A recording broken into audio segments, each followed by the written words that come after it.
Recording in progress. Good evening. It is the Tuesday, August 6, 2024 City Council meeting. Can you move your mic closer? Hard to hear. Sorry. May I get a roll call, please?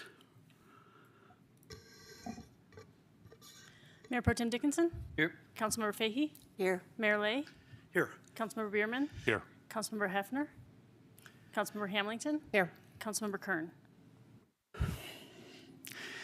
Okay, our first item is an executive session request on pending litigation under Louisville Charter, Section 5-2D. Consultation with attorney representing the city with respect to pending litigation, and under CRS 24-6402-4B for a conference with the city attorney for the purpose of legal advice on specific legal questions concerning pending litigation.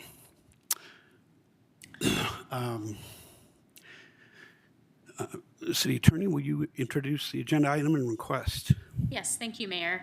As noted on the meeting agenda, I am requesting an executive session for the purpose of consultation with an attorney representing the city with respect to pending litigation pursuant to Section 5-2D of the city's Home Rule Charter and CRS Section 24-6402-4B. Prior to entertaining any motion, the city clerk will read a statement required by the city code. It is the policy of the city to conduct public business in meetings open to the public. While in executive session, it is inappropriate to take straw votes, keep minutes, or make any final decisions. It is the duty of each council member to ensure executive sessions are conducted in strict compliance with this ordinance, state and federal law, and any applicable provisions of the state and federal constitutions. If at any time the scope, nature, or parameter of this executive session goes beyond the publicly stated topic, it is the responsibility of the city council to terminate and cease any further deliberation within the executive session and return to the public meeting.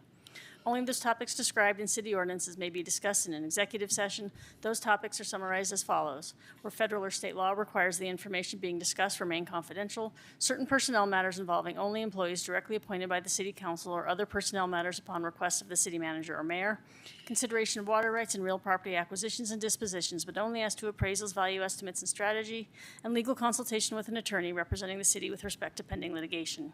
Regarding the authority for the executive session, Section 5-2D authorizes an executive session for the purpose of discussing pending litigation.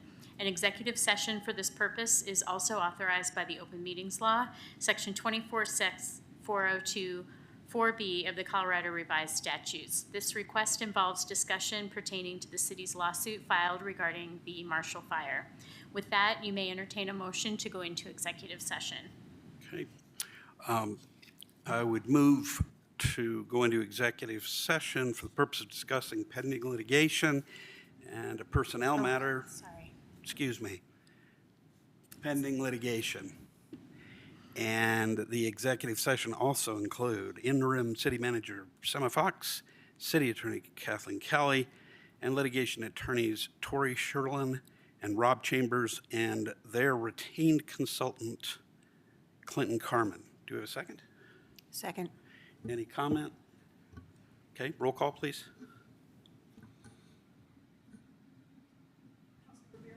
Yes. Councilmember Hamilton? Yes. Councilmember Fahey? Yes. Mayor Lay? Yes. Mayor Pro Tem Dickinson? Yes. Okay, motion passes. We will adjourn to executive session.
we are back from the executive session.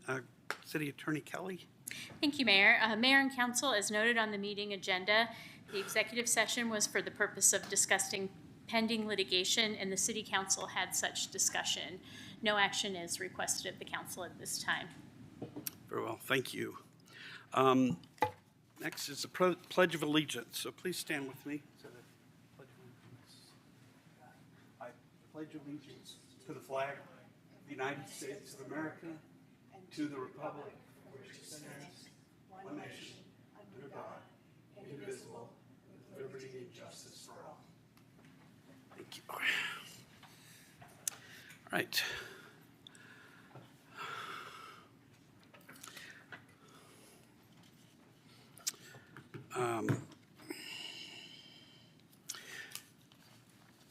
The next item is approval of the agenda. There's going to be one item that we're going to table.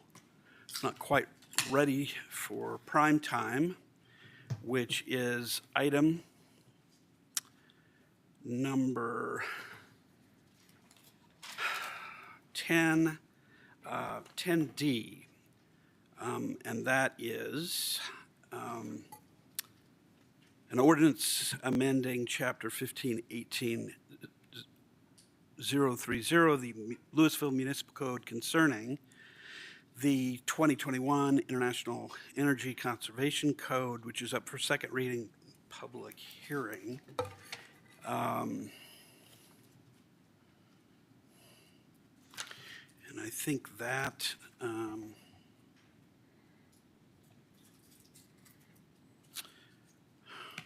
I guess the question would be whether we include the EV ordinance in that too. I wasn't planning to. Do you have any thoughts? I think they're separate in most ways. Happy to present on that this evening if you'd like. Yeah, all right. So with that change, that is, we table Section 2D, I would move, but for that, as a motion to approve the agenda. So moved, with the exception of 10D, removing that from the agenda. Okay, do we have a second? I'll second it. I'll second it. All in favor? Aye. Aye. Any opposed? Okay. All right. Next item is public comments on items not on the agenda and items on the consent agenda. This is the time in the meeting where folks in the public can come and talk about just about anything that is not on the agenda or on the consent agenda. What you need to do is to come to the interim deputy city manager, who is also functioning as our clerk tonight, to provide a card. And the cards are right outside the door. If you would like to, if you're on Zoom and would like to make a public comment, you certainly can. Just raise your hand and you'll be called on in the order that our interim deputy city manager calls on. In these comments, try to be as civil as we can. We have really good fortune with that. Ask people not to clap or cheer or boo or anything like that. It makes it a little less enticing for others who we do want to hear from. We want to hear from anybody who wants to speak, to want to get up to the podium and talk. So if you do that, when you come up to the podium, please say your name and speak right into the microphone. Also, you can you speak for a total of 3 minutes. If you want to pool your time, you have to have a person either here or online who is willing to pool their time. You can talk for a total of 6 minutes. You do not have to talk for 3 minutes. And you do not have to talk for 6 if you're pooling.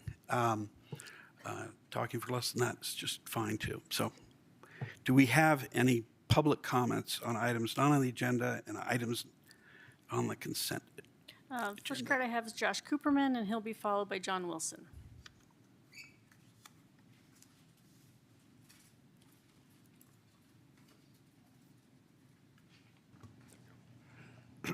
Josh Cooperman. I live in Louisville.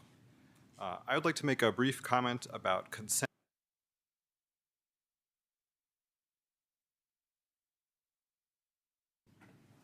I don't know much about this program, but I read the staff report. And I wanted to make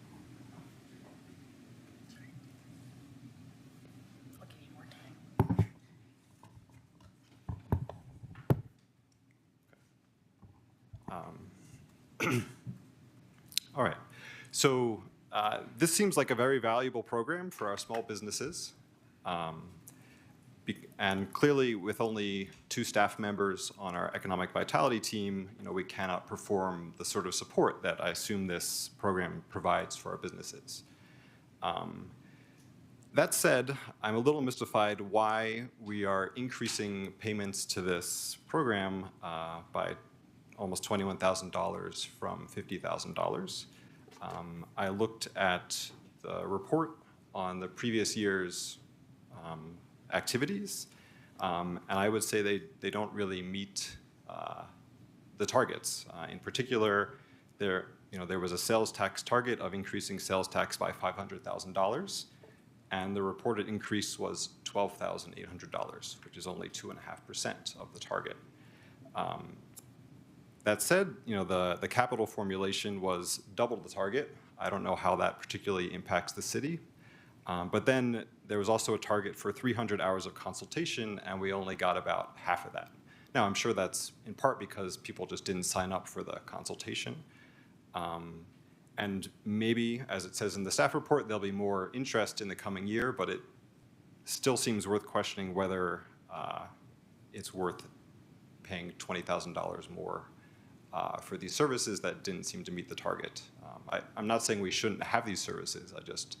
It's not clear to me that we should be increasing our payment like that. So that's all. That's just my impression from reading the staff report. Thanks very much. Thank you, Josh. Next is Chief Wilson. Good evening, Mr. Mayor, City Council members, city staff. John Wilson, Louisville Fire Protection District. I'm here tonight just to let you know that my board last night passed a resolution opposing the statewide proposal 50 and 108. We all agree that property taxes have gone way out of hand. But these initiatives are not the way to correct those problems. This is a statewide problem. We have lots of tax increases on the Front Range, but our other state areas are even decreasing. So we hope that you'll do your homework. I'm sure you always do your homework before you vote, but we just hope that you'll look at it very closely and vote the way you think you should. Thank you. Thank you, Chief. Others? No. Okay. Let's move to the consent agenda. Are there any changes to the consent agenda? Okay. If not, can we get a motion to approve the consent agenda? So moved. Second. Okay. All in favor? Aye. Any opposed? Right. The next item is council informational comments on pertinent items not on the agenda. Councilmember Fahey. Thank you, Mayor. Yes, I have 2, congratulatory announcements that I'd like to make tonight. The first one is for Avista Hospital. They were just awarded, an international certification by the DNV Healthcare System, an Advanced Orthopedic and Spine Center of Excellence. They are the first hospital in Colorado to receive this award and one of only 12 in the country. So well done, Avista. We're glad to have you part of the community. The other announcement I would like to do is one for what's currently called Juniper Village. It's a memory care facility up by Monarch High School. It originally was built and operated as Wellspring, also a memory care facility. I'm very familiar with that, as for about 4 years I was activity director at Wellspring.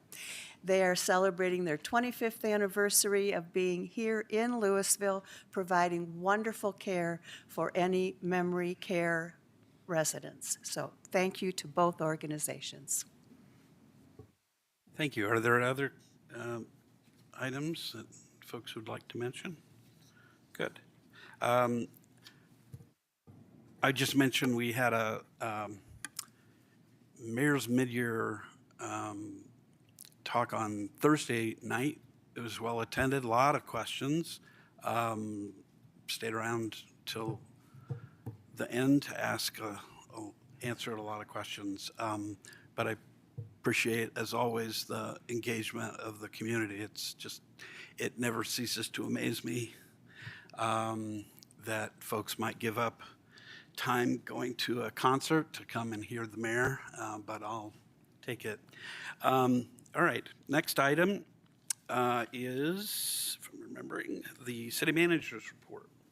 Yes, thank you, Mayor. One item I want to highlight, we've got, and sorry about my voice tonight, we've got a pollinator mural out front that's just wrapped up. This is by Megan Moran of Strange Bird Designs. It should be finished tonight. We may be closing the street briefly for some touch-ups, but that street should be opened, and everyone go check out our celebration of being a bee city. Thank you. Okay. We'll go to items of regular business. First of which is ordinance number 1881, series 2024, an ordinance approving the vacation of existing drainage easement located on lots 8 and 9 of the amended plat of Parkwood, filing number 2, first reading, to set the public hearing on August 20th, 2024. Can I have a motion on that? So moved. Second. Okay. All in favor? Aye. Aye. Any opposed? Okay. Next is resolution number 33, series 2024, a resolution providing for the continuation of the amended declaration of stage 2 fire restrictions for the city of Louisville. Do we have a staff presentation on this? Mayor, no, I don't believe we do have a staff presentation, but I did ask Director Cower to be here in case council has questions, as he supported last week in his acting city manager role. Great. Director Cower?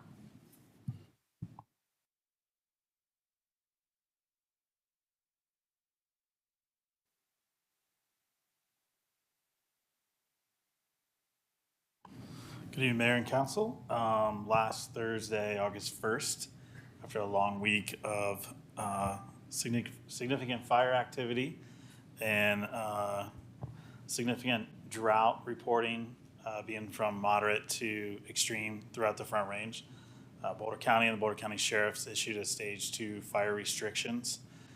We as a city, through our protocols, quickly followed that act and adopted stage 2 fire restrictions through our local disaster declaration. That is good for 7 days. And so before you tonight is a resolution to extend the stage 2 fire restrictions for Louisville to support the Boulder County and other agencies in the Front Range around minimizing fire danger under the current conditions. We did make some edits to the Boulder County language to try to recognize ongoing Marshall Fire rebuild construction and welding that's taking place in certain areas around that and commercial properties, and also created a section so that we as a city can work in tandem with the Louisville Fire Protection District to create exceptions if other unintended consequences pop up. That kind of summarizes things, and I can open that up to questions for you. Council questions? Yes, Mayor Pro Tem. Can you just help us understand if and when it expires, how it expires, what the process is for? I can. I have an update for that. So we We do have the possibility of amending this if council would like tonight to have it run concurrently with the county so that when the county revoked their restrictions, ours would also. I can speak to that. There was a draft of the resolution in the packet. If you look at section 1 of that, the portion that relates to the termination of that, I guess it's all in, I'll read the I'll read the section just because it's probably easier to do that. The City Council hereby finds and declares there to be a local disaster emergency in the city of Louisville to wit the occurrence of imminent threat of widespread or severe damage, injury, or loss of life or property that may result from the potential spread of the Boulder County fires to property located within the city of Louisville, requiring emergency action to avert danger or damage, and that this amended declaration of Stage 2 fire restrictions for the city of Louisville executed by the mayor of the city of Louisville on August 2, 2024 shall be continued. The old language in the packet is until terminated by resolution of the city council. That until terminated by the resolution of the city council has been edited with proposed language from city attorney until the Boulder County order is terminated, rescinded, or downgraded from Stage 2, at which time the city's declaration of Stage 2 fire restrictions shall terminate. So it's coterminous with the county's restriction. Does that answer your? Okay. Director Corr, do you have anything else? Okay. Are there questions other questions? Yes, Councilmember Hamilton. Thank you, Director Cower and our mayor, for moving so quickly on this item. I'd like to understand how we plan to get this information out to our residents, should this pass tonight. And then also, if it were to terminate or change because of Boulder County, how would we get that information out to them as well? So thank you. We do plan to mirror the county's communication efforts, use social media and our traditional platforms to share these updates with our community, as well as updates if and when it's rescinded. Do we have an email that is appropriate to use group for this communication? We do have email lists that we can send updates to, such as this, if we would like to. Thank you. Suggest that, perhaps? I mean, I think it's worth consideration. I've heard from multiple residents that while social media and our website is a good start, more is needed to make sure the community understands these restrictions. Thank you. Councilmember Fahey. Yeah, building on that, is there some way that we could also use the Boulder County Alert System or the some other way to announce to everyone who signed up for emergency alerts that this is happening? That alert system is maintained by the county, so we would certainly want them to be the ones who decide how and if that alert system is used, but we can certainly explore all of our communication options here. Okay, thank you. Councilmember Kern. First, I'd also like to thank Director Coher and the mayor for moving on this the same day that the county did. I really appreciate the fact that we're being aware of potential dangers when they occur in other parts of our county and realize that Louisville is also potentially at risk. So thank you for that. So the additional question on communication I have is, other than the public notices through email, which I think based on some of our previous emergent or urgent communications we realize are not quite sufficient for the community. There were a lot of people that didn't even get this notification I'm in a mixed household. I got it. My husband didn't. So that was kind of interesting. We're signed up for all the same alert emails, or at least we thought we were with the city. So again, if that's something that we can look into. But I was curious to know if we will be able to post this, post the notice at the parks, post the notice at the trailheads, post the notice maybe at the rec center where a lot of people are recreating outdoors as well, since this is impactful to any outdoor space, to get the word out to people. Yeah, I'll follow up with our communications teams on our options here, and I'll also make a plug on this item. I believe we have on council's agenda in August a follow-up conversation about communications in general, and so I think that's a great space to have more conversation about the needs of our community and how we can communicate best for our community. Do we have a way of posting this outside, like at the trailheads and parks? There are some spaces where we can post things publicly. We do have to be thoughtful about creating public spaces, so I'll certainly want to follow up with our team and understand what our opportunities are there, and I hear your desire to make sure that it is posted everywhere it can be. Yes, if that is, and I'm maybe this isn't the question, as it is more of a statement. I think it's of the utmost urgency that a stage 2 fire notice be posted outside at the public locations where people could potentially cause harm to the public, to the open space. I'll make it as a statement that. Thank you. One of the things that we didn't talk about tonight is, because it's not actually in the resolution, is what those prohibitions are. I'm actually, for those who are with us, I'm going to read through those about as quickly as I can, but I think they're mostly pretty brief. But it may be worth it to do this. Building, maintaining, attending, or using an open fire, campfire, or stove fire. This includes charcoal barbecues and grills, coal and wood burning stoves and sheep herder stoves, and includes the use in developed camping and picnic grounds. The exception is a device that uses pressurized fuel or gelled petroleum, stoves, grills, or lanterns, is equipped with a functional shutoff valve, is permitted and may be used in an area at least 3 feet or more from the flammable material, such as gases or pine needles. B, fireworks sales, use and possession, including otherwise legal fireworks. C, shooting or discharge of firearms for recreational purposes except for hunting with a valid and current hunting license on public lands. D, smoking, except in an enclosed vehicle or building, a developed recreation site, or while stopped in an area at least 10 feet in diameter that is barred or cleared of all flammable materials. E, operating a chainsaw without a USDA or SAE approved spark arrestor properly installed in ineffective working order, chemical pressurized fire extinguisher kept with the operator, and 1 round point shovel with an overall length of at least 35 inches readily available for use.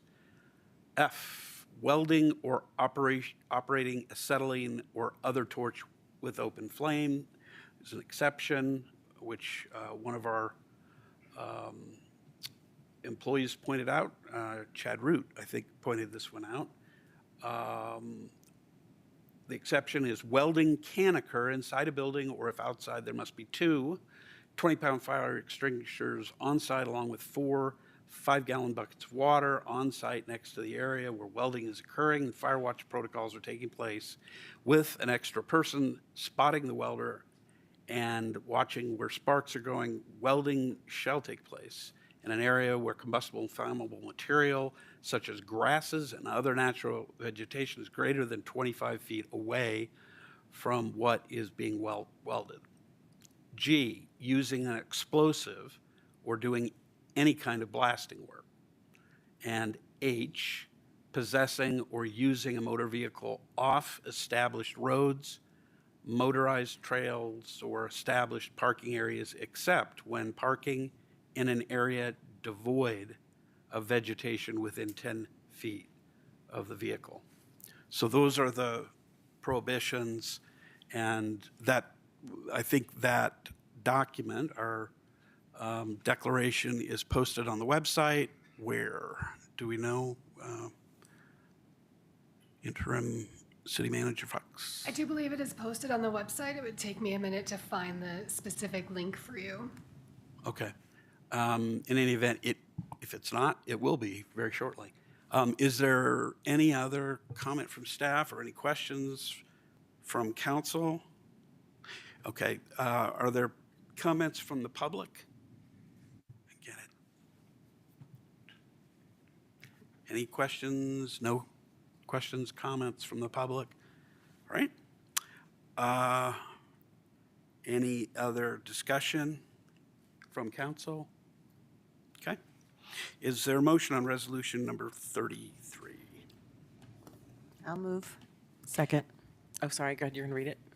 Oh, I move to approve Resolution Number 33, Series 2024, a resolution providing for the continuation of the amended declaration of Stage 2 fire restrictions for the city of Louisville.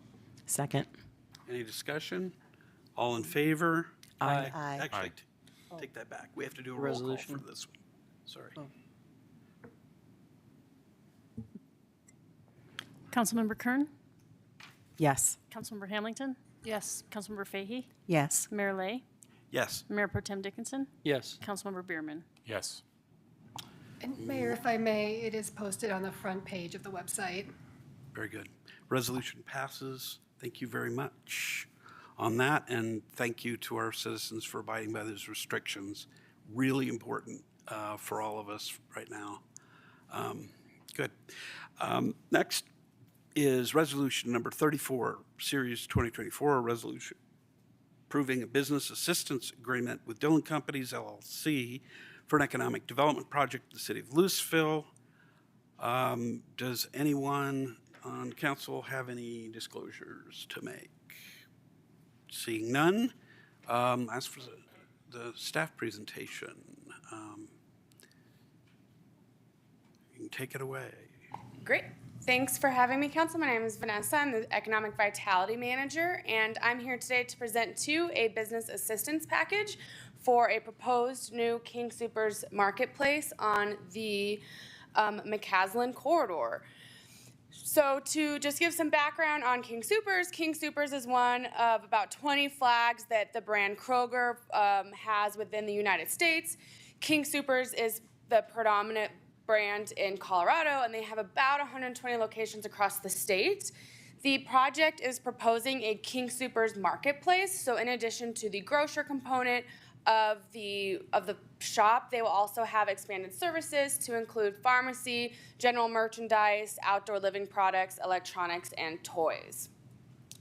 This is the site in question where they are proposing to locate 1171 Dillon Road, right off the McCaslin corridor. The project intends to repurpose a former Lowe's big box on the corridor and add a fueling center as part of the project. The project anticipates, in addition to buying the property, a $15.7 million build out with an additional $10 million of fixtures and equipment on the inside. In addition, the facility intends to hire 75 full-time employees and 175 part-time employees. The proposed incentive for you today is a total package of $15,280,000, $15 million in a sales tax rebate, and $280 cap for components of their project to include a vacancy bonus, building permit fees, and signage. The time frame for this project would be, or for this incentive package would be 12 years. So the incentive package would expire at whichever comes first, either the total package monetary cap or the time frame in which we have listed. Something to highlight, all components of this project are rebate based, so the company has to perform, and from there they will get rebated back a portion of the new revenue and new fees that the project generates. This is hard to see, but wanted to highlight kind of how the sales tax sharing and breakdown would occur. In the city of Louisville, we have an effective tax rate of 3.775%. Of that, only 3% is eligible for a rebate. That other 0.775 are dedicated to open space, parks, historic preservation, and the rec center. So this first open space tab is the open space and parks component, but we tried to highlight too that through this program, they will get, each of these buckets will get the full portion of their sales tax throughout the entirety of the program. And once the program terminates, we are proposing a 75% share back of that 3% that is eligible for rebate. That would result in the city keeping, to start, about $500,000 of new sales tax a year, in addition to the sales tax components for open space, historic preservation, and the recreation center. Once the agreement terminates, it is estimated that based on their projections, the city will have a net new about $4 million a year in revenue kept after the agreement terminates. To break down the large show into a smaller show, I kind of broke down what the building permit fees, construction use tax, and all of the components of the incentive could look like. In addition to the 0.775 being kept with the sales tax portion, it'll also be kept within the building permit fees and construction use tax portions. So, or construction use tax and sign permits. So you can see that the portion on the right that the city retains is larger in those two categories because we will keep that 0.775 in addition to the half that we will get that's newly generated from the project. So at the end of 12 years, or when the agreement terms, it's anticipated that the applicant will have gotten a maximum of $15,280,000, and the city will have retained $15,280,000 as their cap, and the city will have retained $28,876,000, give or take. A component of this is everything is paid on true numbers, so we have estimates for what the building permit will cost and what the construction use tax will cost. We will reimburse at points of CO and from what they've actually paid for the project. So everything that is being rebated back to them, like I said, will be performance-based and will be rebated back to them based on the new funding that the project generated. A few other pieces that we wanted to touch on as well. There is no plan to close the South Boulder Road location. This will operate as a second location within the city of Louisville. In addition to the sales tax components that this is predominantly focused on, the city would also receive 15 cents from each bag sold at this new location as part of the bag tax. Their payroll for the 75 full-time employees, 175 part-time employees is anticipated at $6.75 million annually, and they have a planned opening middle to back half of 2026. Questions? I'm going to start with one question. Can you go back, stop? Yeah, it's your last slide there. Okay. First bullet, this is something that, of course, a lot of people have asked, and be lovely to have in the agreement a clause that says the other store will never close, but we know that that might be a little bit too much of an ask. But I'm interested in what you know, if you do, about any kind of cannibalization studies. Have to your knowledge, has King Soopers Kroger done those that you have heard of? I mean, obviously they have no plans is one thing, but I mean, do you have any? So yes, for the projections too, for the sales for the new store, they have a third party do the projections so that they can see, as they take a step back, how the store would perform. Tangentially, I have spoken to some of my counterparts in other communities where they have had Kings open within a couple miles of each other, and they say it's actually helped relieve some of the burden off the first store because there are options now so that the first store feels a little bit better of like a shopping experience, a little bit less chaotic, even tangentially from what they've heard, and they said it's released some of the burden off the first store to have the second one and they have not seen a sales tax dip. Other questions of Vanessa? Yes. So Vanessa, as I look at the chart, just curious why you're proposing a 12-year time frame when it looks like they're going to hit their 15 million in year 9. Is that just a buffer or? It is a buffer. We typically, we structure quite a few incentives that way, so it gives them a little bit of a buffer in case their projections are a little bit off from what we all anticipate, that they still have the ability to capture that full gap needed to open the store. Okay, thanks. Other questions? Yes, Mayor Pro Tem. Typically, we do a 50% rebate. Can you just speak to the decision to recommend a 75% rebate? Sure. So when we have been working with the project to try to bring them to the location, the $15 million was the cap identified to make the project feasible and doable.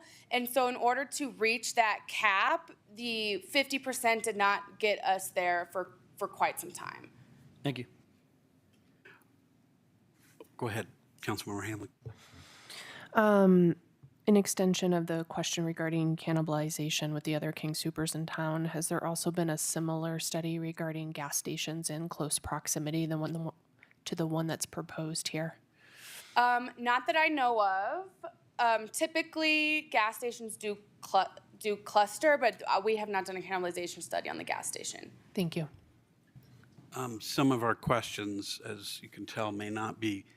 I know you're terrific at your job, Vanessa, but you may not have the primary information on this. I guess I would ask if the applicant, if we don't have any more questions of you, whether the applicant has any information to add, which I invite them to come forward and speak it. They may get some questions from us as a result. Yeah. Hi, I'm Nick Tompkins, King Soopers City Market and Smith's Real Estate Manager. And well, I want to say thank you to Vanessa for introducing the project and happy to answer any questions that we can. Council, do you want to ask a question? I'll ask a question. Yeah. Can you talk a little bit about cannibalization? Yeah, so we And maybe you can define what that means. I didn't define what it means, but I know you can. We know it, yeah. So that's, essentially how much are we going to be taking from the current open King Soopers store? And I'll break it into two ways because it's just the two separate ways that Kroger looks at it between store and fuel. So for the store, our current Louisville store is store 13, which is important for Kroger. We go by store numbers, so store 13. We know from our data that shopping experience is right about on the edge of a point where it's not the shopping experience we want our customers to have. The store's getting very busy, which we love, and we appreciate every customer, but it is starting to get to a point that it's not just your neighborhood grocery store that you can breeze through. And so this store has been on our radar, store 13 being on our radar of needing some relief and needing a new store to come around and help. We have some information. I don't know if we can quite share it, but generally kind of what that'll do to the shopping experience. We believe it's going to improve it to a point where it's not going to make it a bad store. It's still going to be a very strong store for King Soopers, but to a point where it becomes the shopping experience we want. And then we have the much larger marketplace store down the road if that's something the customers are interested in. And so I think it's important that we, from our market strategy perspective and from how we want to take care of our customers, that in some way King Soopers has to help that customer. We have to figure out how to help their shopping experience, and this is, in earnest, our best way to do it for two reasons. One, we love our marketplace stores. They are very special. They're shiny. I shop at a marketplace, and I don't know that I could go not shop at a marketplace. I'm just kind of used to it. And two, I like that it's another location that's in the city of Louisville. So any cannibalization, it at least is retained within the city, and that really made this opportunity something that we keyed in on because it checks two boxes for us that feel very important. And then from the fuel perspective, fuel is just a different business. it's up, it's down, margins change 2 times a day. And so we don't actually calculate kind of how much we would take from competitors per se, but we calculate a total market volume, kind of an estimated how much is left. This is a very, very competitive fuel site. There's a number of competitors at the intersection. I personally believe it's going to do very well given Highway 36 running very closely, and then McCaslin Boulevard is an exceptionally strong retail corridor. But I can say that our field team realized how much competition is there, and that this is not going to be a fuel center that's packed and 3 cars stacking out. It's going to be a fuel center that is there more to support the store, and that's something that we love. Fuel is very similar to pharmacy or produce. It's just a department to us, but it's an important department and one that our customers have come to expect. Others? Council, any questions? Great. Thank you. Appreciate that, Nick. Thank you all.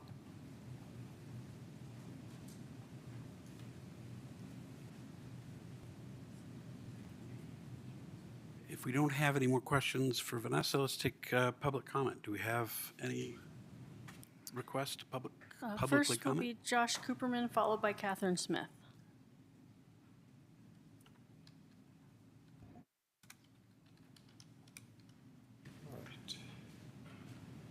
Josh Cooperman, I live in Louisville.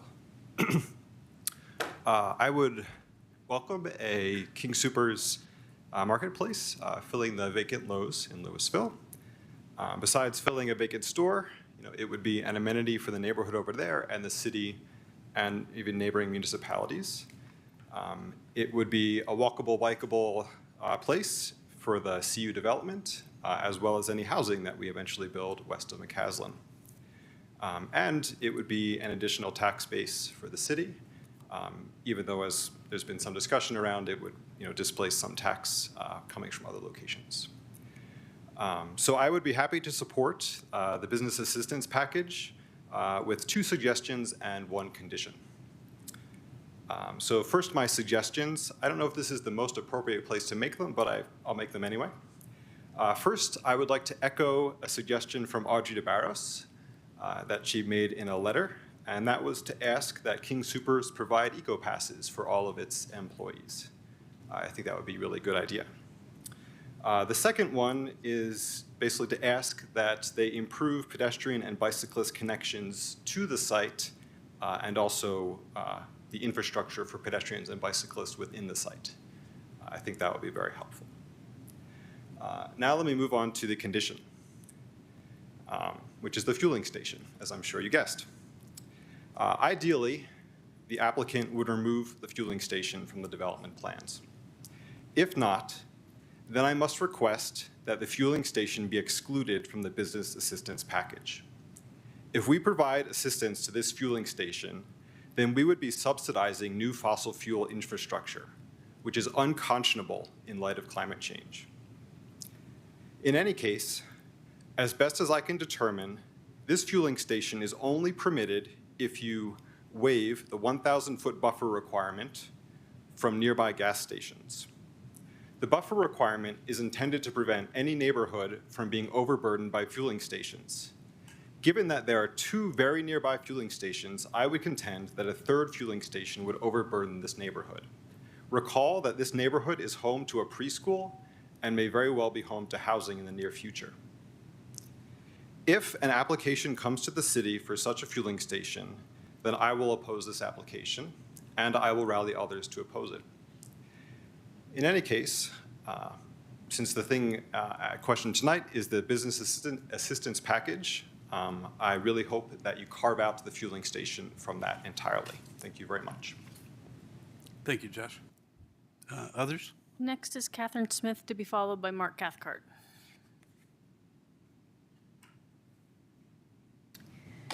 Good evening. I share Josh's concern about the fueling station, and I wanted to put it in a somewhat different frame than he put it in. The location, first I wanted to talk about, we have US 36 on the one hand, we have existing fueling stations, and we're talking about adding a third. It's well known that highways produce enough small particulates that there should be a buffer between the highway and any residential housing. It's also well known that there should be a buffer between any gas stations and residences. So what we are talking about doing here is enabling businesses to significantly reduce the air quality in an area where there's an existing preschool and likely to be housing. I personally, after I researched it more, would not want to live downwind from one gas station, much less three. I do question the wisdom of subsidizing a gas station that actually contributes to air quality issues. Also, I want to note that gas stations produce ozone, and we live in an ozone non-attainment area. I would love to think that all 75 full-time and 125 part-time employees will be Louisville residents, but I think with our affordable housing issues, the number will be much less than that.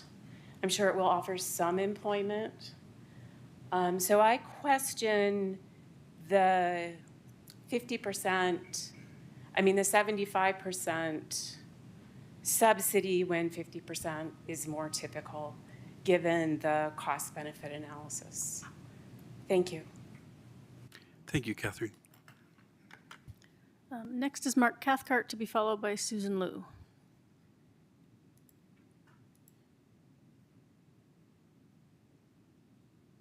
Hello, good evening. This is Mark Cathcart from Sweet Clover Lane in Louisville. I just have a secondary observation on the existing store 13, at least in so much as I've been able to ascertain. The agreement that you're making tonight is with Dillon Companies LLC. The existing store seems to be nothing to do with Dillon Companies LLC.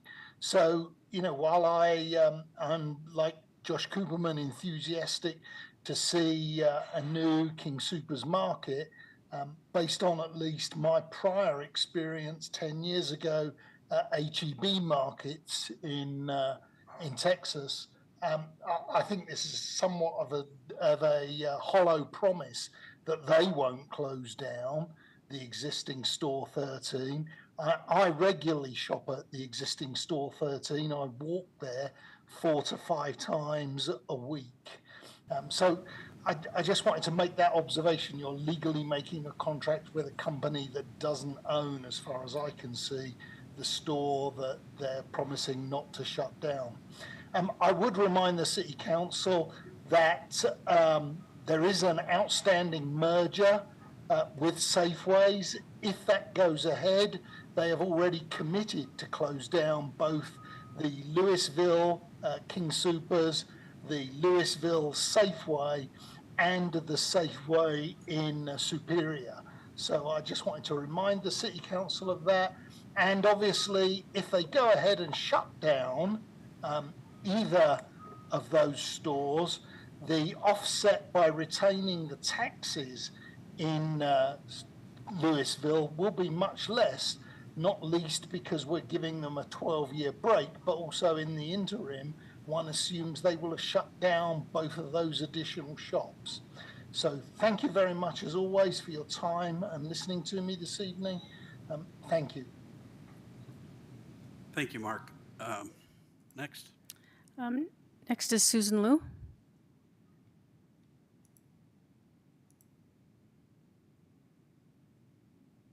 Hi, this is Susan Liu at 1020 Willow Place, and can I be heard? Yes, we can hear you, Sue.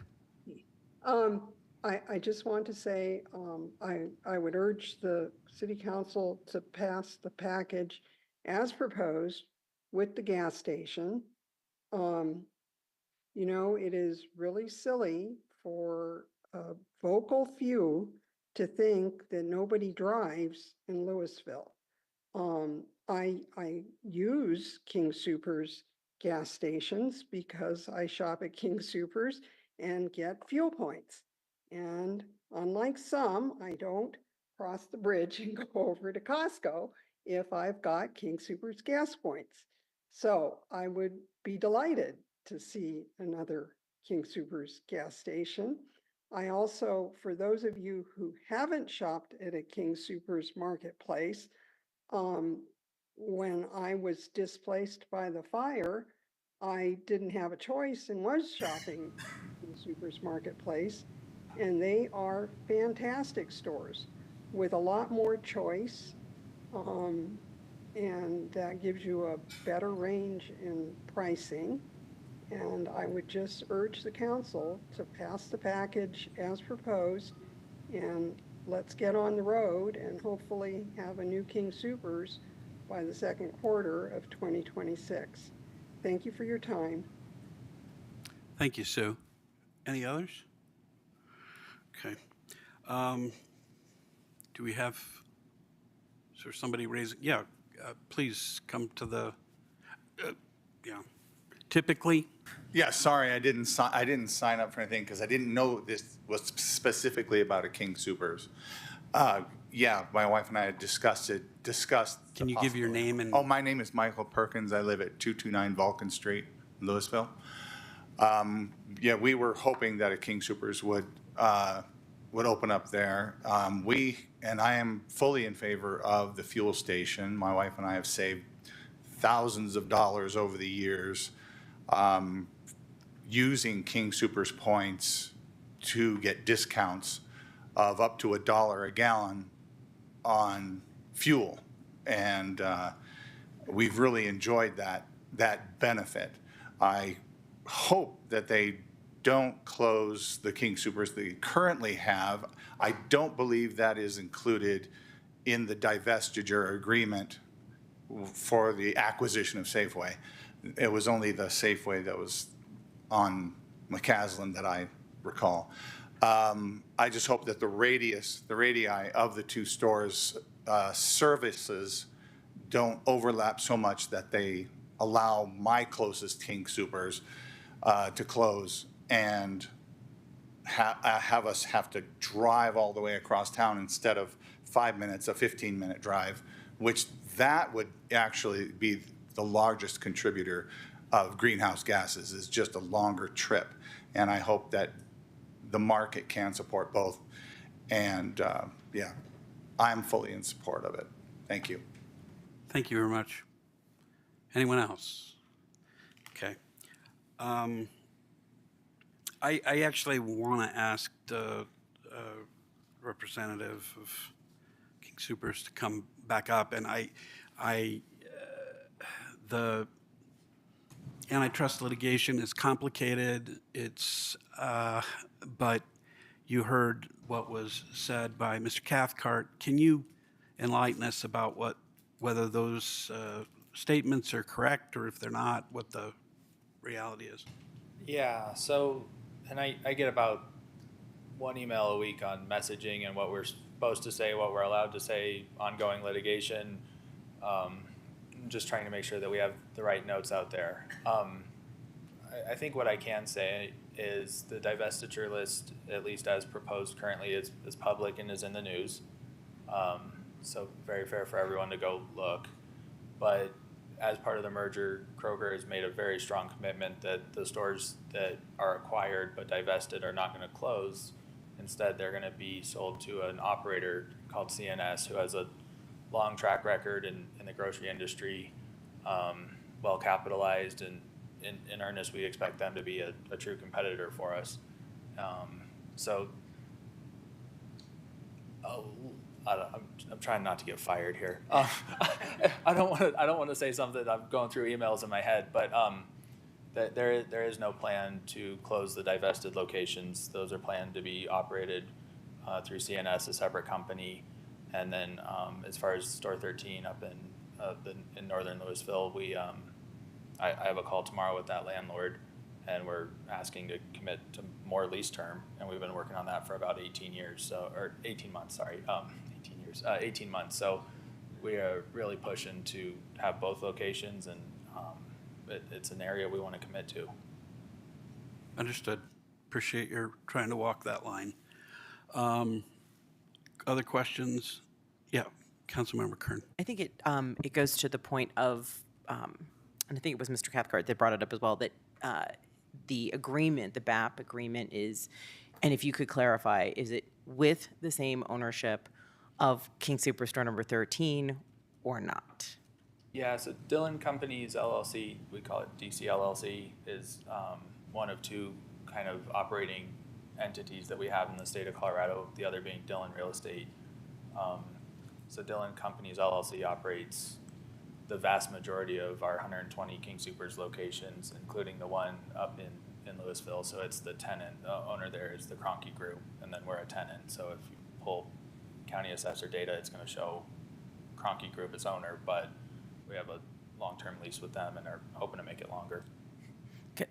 Any not getting fired inkling as to how much longer you're trying to keep the other King Soopers there? Well, our intent would be, and we still have to continue to run the business decisions, of course, but the proposal right now we have with them is a 10-year base term with 8 5-year options. So it would secure the location for King Soopers for the next 50 years. Okay. It's not 50 years that it's all base term, but I think it's a good statement of intent that we're trying to go out and get it as much as we can. Good, thank you. Yeah, Mayor Pro Tem. Oh. Okay. Yeah, thank you all.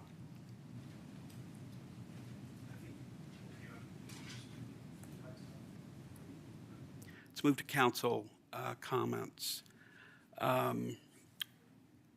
Actually, I want to start with a reading of an ordinance because there was a comment earlier from Mr. Cooperman, which I think can be answered pretty clearly by the ordinance that is section 17.16.340, limitations on new gasoline and automobile service stations. The section under that is section E, and it says, any new gasoline or automobile service station shall be spaced from any existing or approved gasoline or automobile service station by a minimum of 1,000 feet as measured from the nearest point of each property boundary. This requirement may be waived if the proposed gasoline or automobile service station is approved through a new land use application for a single-use retail center of 80,000 or more square feet that includes a gasoline or automobile service station as an integral part of the retail center on the same or adjoining parcel. Are there comments from council? Council Pro Tem. Yeah, very exciting. You know, I think Lowe's leaving that space is, you know, a big hit for our community and as far as a tax base and just an empty vacant building. So you know, it's been exciting to, you know, hear about potential things coming in there, but you know, hard to get a King Soopers marketplace. So really exciting to hear about the interest, and it's, you know, it's a long way from here to there. But you know, one of the reasons I asked about, you know, why the 75%, I mean, it's a lot, right? It's a big portion of it, and you know, as someone who, you know, is part of the decision-making group of, you know, like what do you do to get a King Soopers market? What are you willing to give away to get a Costco? What are you willing to give away to get some big thing? And if you give it all away, then what did you get? And so what I wanted to point out for those of you who aren't who don't like spreadsheets as much as I do, in the current estimates, the first 5 years we're expected to get about $1.8 million for our open space. Net, like we get to keep that $1.8 million over the first 5 years just for open space and parks. And then almost $500,000 in that same period of time for historic preservation. And again, more than $500,000 for our rec center tax. And that's, again, not rebatable, right? We get that 2.8 million straight away. And then in addition, another roughly, again, these are all just estimates, but in that first 5 years, 2.7 million into our general fund. And so we're doing a lot of things around budgets and trying to figure out, where to find money. So even with a pretty large rebate, we're in those rebate years looking at millions and millions of dollars for our community. And partially, like, speaking of the environmental impact of an additional gas station, that was a long, sort of contentious, difficult conversation we had about gas stations a year or two ago. And part of it was capping the total number of gas stations in Louisville. And two was carving out a gas station for something as big as a King Soopers marketplace, that we did not want to lose that. And we do understand, if my wife were here, she would tell you how very upset she is that these two things are linked, that a King Soopers marketplace has to come with a gas station. It's very, very frustrating in 2024 that's the business model that you all have right now. That's just frustrating for us. But I do understand, from a what's best for my community, a sense of, we added a gas station 100 feet away that doesn't have anywhere near the benefit to our community as a King Soopers marketplace will have. And so I think it's silly to have 3 gas stations. I really hope you guys could figure out a way to buy that gas station and make it a King Soopers gas station. And that would solve a lot of our problems. I'm sure they'd be very happy to sell it to you at a premium, and you guys would be able to use it right there and not have to build it, which would be nice for you guys too. Solve a lot of issues. But, I do think under our current rules, it would be a little bit odd to say, hey, we've got to carve out for a large grocer, and we have a cap of how many gas stations we can have. This fits both, but you can't do it. So I think it is frustrating for some of us that don't want to see more gas stations, but I don't see that as killing this over these next couple of years. And the income it's going to bring is great. I think and I just only have one other comment is on the cannibalization, and I think for sure, like, the Safeway and the King Soopers and other businesses that people go to are going to see a dip in their sales. That would make sense. There's not infinite money. But I think, the Target across the highway and Costco across the highway is probably going to see a bigger impact, negative impact than even our stores.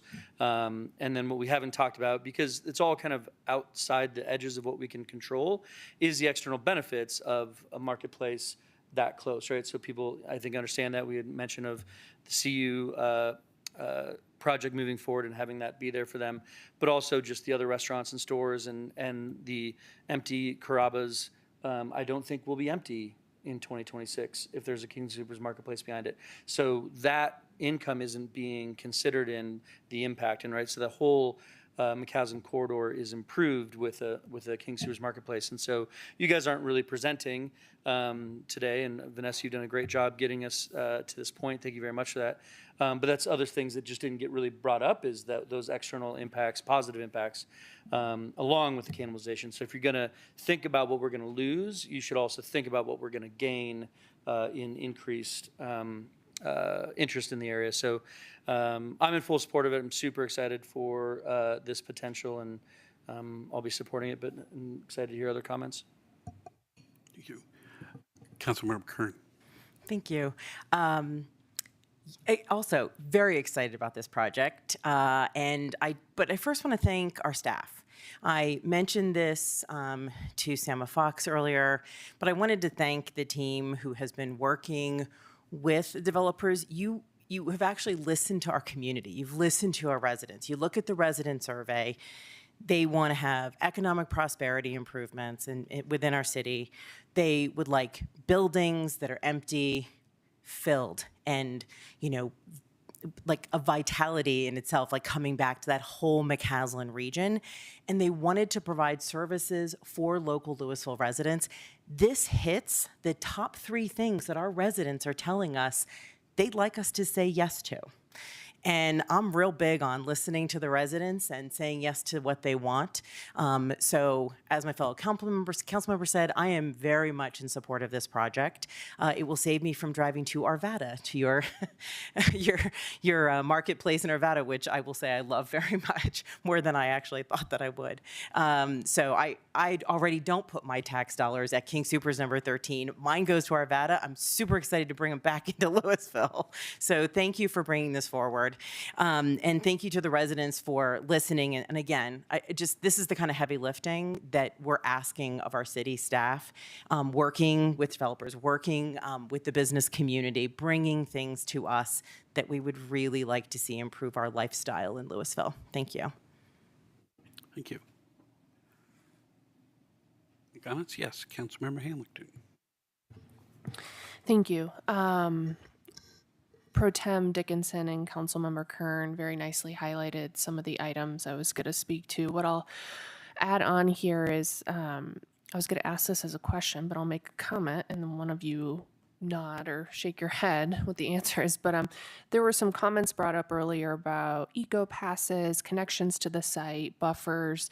My understanding is that isn't necessarily part of a BAP program, but those discussions are to be had later down the road when the development proceeds. I'm seeing nods.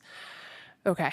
And so I agree with Councilmember Kern in the comment of we heard loud and clear through recent citizen engagement the importance of economic vitality. And while we've never had a business assistance program package like this, a King Soopers marketplace could serve as a really important activation for this corridor. Therefore, I think something of this size is appropriate. The long-term gains for our community are substantial. And so I too am in support of this assistance program. Thank you. Okay. Go ahead. You don't have to Well, say anything, but I, if you I- like. 3 you're minutes. Do I welcome. get 3 minutes? No. I'm going to echo what my No, you're done. fellow council members said. I'm in full support. I do like Mayor Pro Tem's idea of, possibly purchasing that or, acquiring it because, again, I feel like I agree. But if it has to come with a gas station, that's a price that we have to pay given all the positives. But if I would really like to encourage you to explore that option. I'd appreciate that. But otherwise, I fully support for the reasons that my esteemed colleagues shared. I have, I guess, a couple of things. I would echo the comment about economic vitality. This is an absolutely central theme of what a lot of us who ran for council or me ran for mayor heard over and over and over and over again walking around Louisville, and I suspect the other candidates did too. So there aren't a lot of opportunities to attract businesses quite like this. Grocery stores are so unusual in so many ways because this is going to be a neighborhood grocery store for a lot of people. Yes, there's a Safeway there, but this is going to provide a lot more services, goods, and that I think it's going to be wonderful. I think it's going to be wonderful for activation. I think it's going to be a wonderful shot in the arm in our sales tax, which is obviously really important.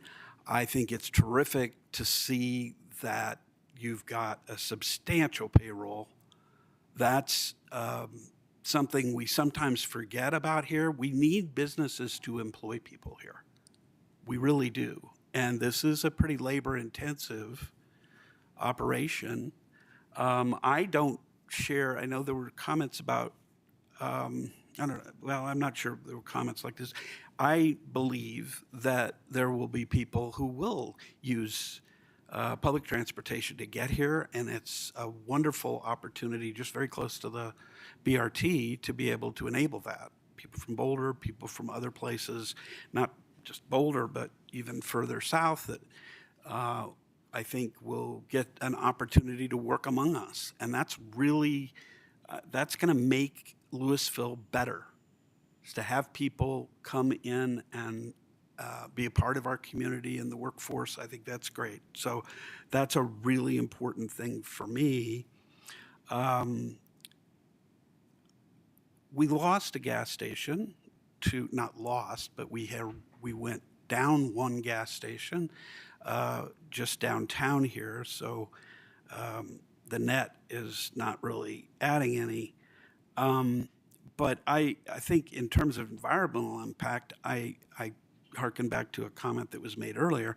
There are a lot of people who won't need to drive or may not need to drive and certainly won't need to drive much further. And that's going to make a difference. That is going to make it, in my view, I'm not an expert in this area, but I think it's going to make a substantial difference to then, driving all the way over to South Boulder Road. That's a hike. I do it all the time. I would go to this store and save some time, and I might just bike over there more often too. One final thing, which I can't say enough about. I appreciate the parties working extraordinarily fast. I don't need to out anybody's timelines, but I think that the applicant went way beyond their typical timeline, or way below their particular timeline, in getting to a place where they're willing to make putting in an application like this. The deal, as I understand it, is not quite done, but close. And they moved very fast, and the owner of the site likewise.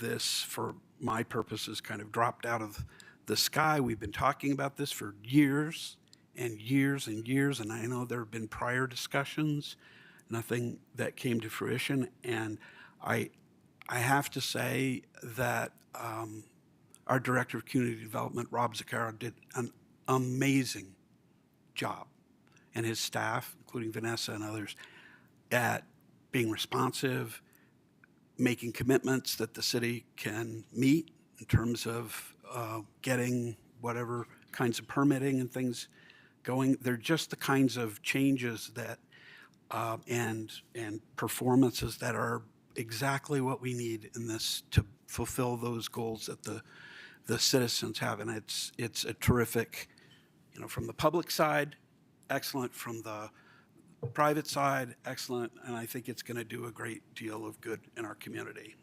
So with all that, I am going to support it. Any other comments before we move forward? Okay.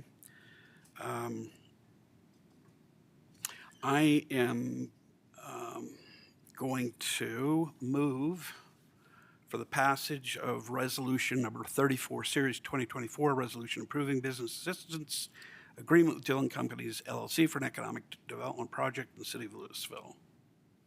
Second. We take a roll call, please. Mayor Pro Tem Dickinson? Yes. Councilmember Kern? Yes. Councilmember Fahey? Yes. Councilmember Hamilton? Yes. Mayor Lay? Yes. Councilmember Bierman? Yes. Congratulations. Bring it home, gentlemen and gentlewomen. Thanks again. All right.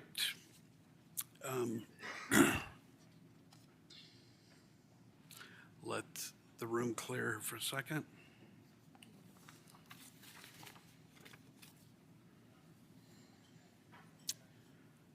All right. The next item is item 10D, Ordinance number 1877, Series 2024, an ordinance amending Title 17 of the Louisville Municipal Code concerning electric vehicle charging infrastructure code, on for second reading, a public hearing, and advertised in the Daily Camera on July 14th, 2024.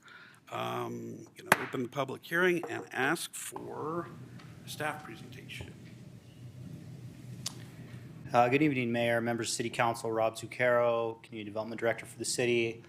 Got a slideshow here just to quickly go over the proposed ordinance. Just a little bit of background. Back in 2021, we adopted EV charging, minimum requirements for EV charging for a whole series of uses, and that was part of broader energy conservation code amendments that we made at that time. We kind of bundled that all together, and this table up here is what we adopted. So whether it's residential or different types of commercial development, we have a minimum number of installed, ready, and capable, and I'll go over those definitions in a bit. Based on the development, some developments probably have more demand than others, and that's so it's structured in a tiered way so that in any case, all new development or major redevelopments would have some minimum number of EV charging spaces within the development. Starting a couple years ago, council requested review of the codes, including the Energy Conservation Code and this EV charging code that we adopted in 21 and 22, to work with the development and business community to see if there were some things we could do to adjust those codes to make them a little more business friendly, if there were some feasibility issues with the codes and so forth. And so we did do that outreach through last year, and that's led to this code amendment. Some of the feedback we got from the business community was it would be great if we aligned with the Colorado Model Electric and Solar Ready Code that was adopted in June of last year. It really simplifies the different categories and has minimum numbers of spaces in an additional category. So they have installed, ready, capable, and capable light spaces. Overall, this proposal would provide, I'm going to say, less EV parking than our current code, depending on the category. But the EV capable light spaces is an addition to the, what we had before. So, but overall, depending on the category, there's probably a few less spaces, but it aligns with the state. It's going to align regionally with what a lot of people are doing. So from a business standpoint, it puts us in a more competitive position.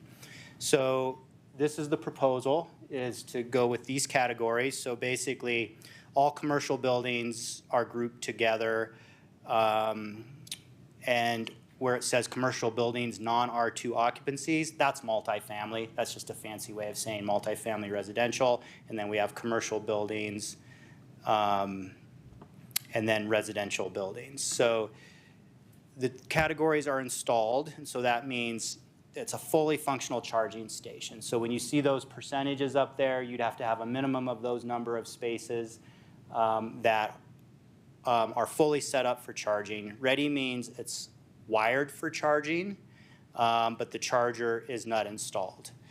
Capable means there's a space reserved in the service panel so that you can put in a circuit breaker, and you have conduit, but it's not wired and none of the infrastructure is there. Capable light is conduit only, so the service panel doesn't have to have the capability. So if somebody was going to come back and retrofit that, they would have to potentially also upgrade their electrical service. So again, this pretty much, I think this, not pretty much, it does match the state code, and that's what staff's proposing, again, based on business community input. It wasn't to repeal the code, it was really just to align with the state code, make it a little more attainable. Here's a comparison. I tried to squeeze them on if you want to kind of look side by side how they compare. So I can go back to that slide if you want. Planning Commission did review this in February. They recommended approval with a handful of conditions. We've incorporated all those conditions into this draft, and staff's recommending approval as drafted. I'd be happy to answer any questions. Very good, thank you. Do we have any questions, council, of the staff? To the Planning Commission amendments, I read those. I think there's 4 of them. Is that right? Right. and you've incorporated all four. There's not any sort of, you didn't get any, I saw that the LSAB also recommended that those four be adopted. So you had Planning Commission wanting it and LSAB wanting it in a letter. I don't know at what point you received that. And then you put it all in. That seems like that went well. Is there any opposition to that? Is that, considered, it's going to be slightly different. Those will be the differences from the statewide rule, right? So all the percentages are the same as the state model code. Their amendments didn't necessarily change the minimums within the state code. There were more clarification and, making sure the electrical panels were labeled with the reserve spaces. That's a best practice that wasn't explicitly called out. And that, there's flexibility if you overbuild, the installed, then they get, so I don't think there's anything that conflicts with the state. So is the one big difference that the state one does not require one space with less than 10 parking spots? Right, so we did add that as a minimum. Okay. Which was matched our code, but is above the state. Okay. Yeah. Other questions from council? Okay. This is an ordinance, so there are 2 rounds of public comment. And we've got our first. Do we have anybody signed up? Catherine Smith?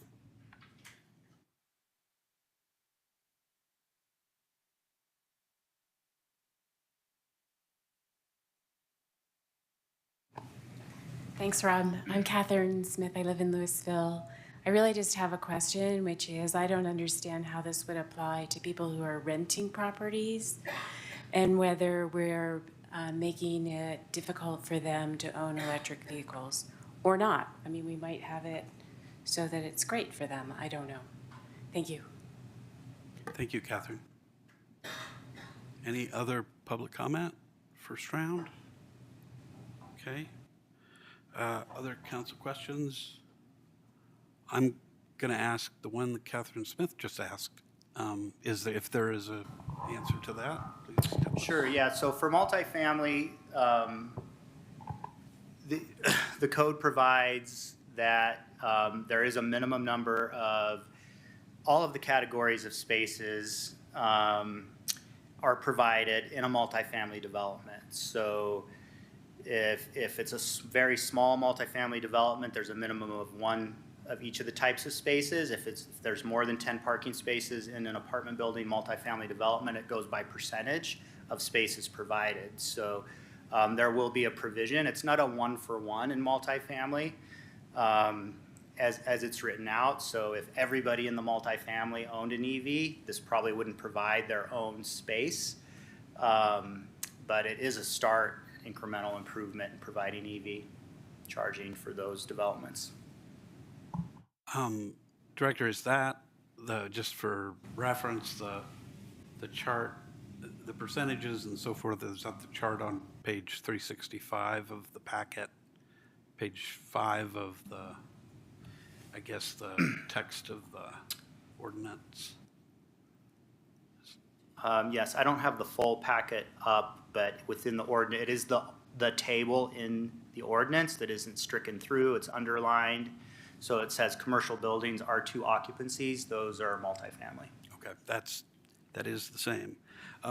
Any other questions, council? Let's take a second round of public comment. Okay.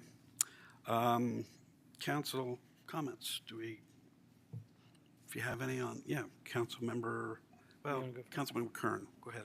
Thank you. I actually appreciate the consideration in including LSAB and the Planning Commission and the fact that it does meet the state requirements. It matches, I should say, the state requirements.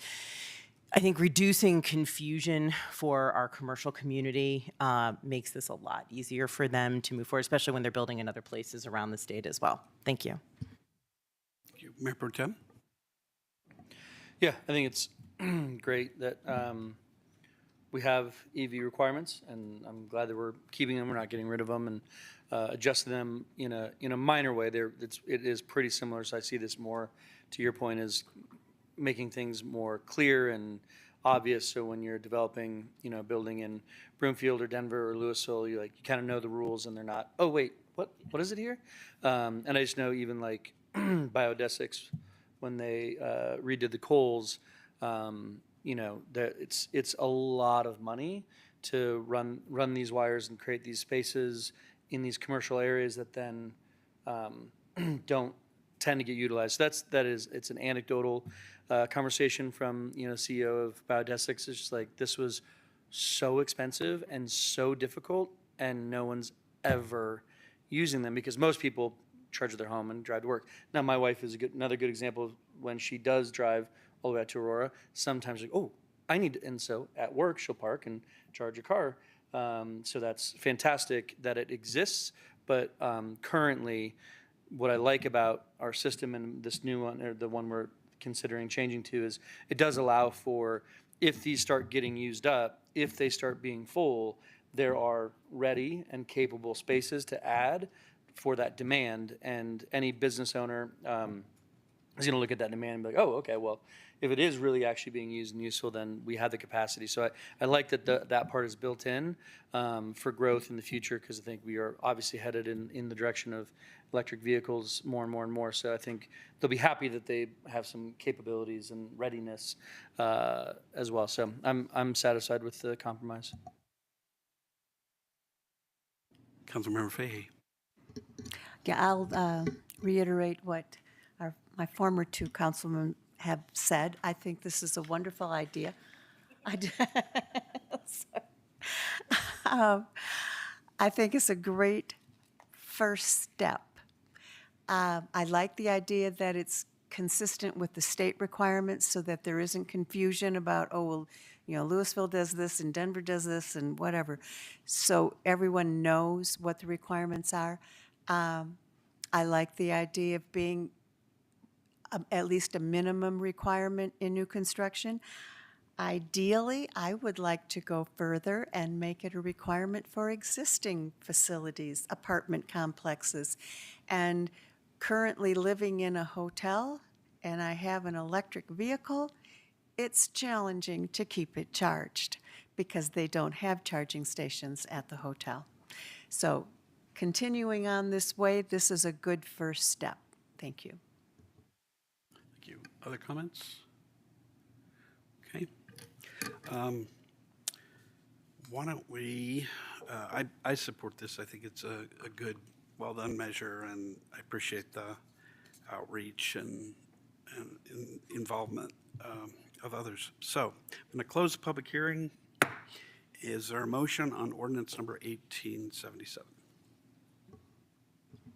I'll move to approve ordinance number 1877, Series 2024, an ordinance amending Title 17 of the Louisville Municipal Code concerning electric vehicle charging infrastructure code, second reading, public hearing today.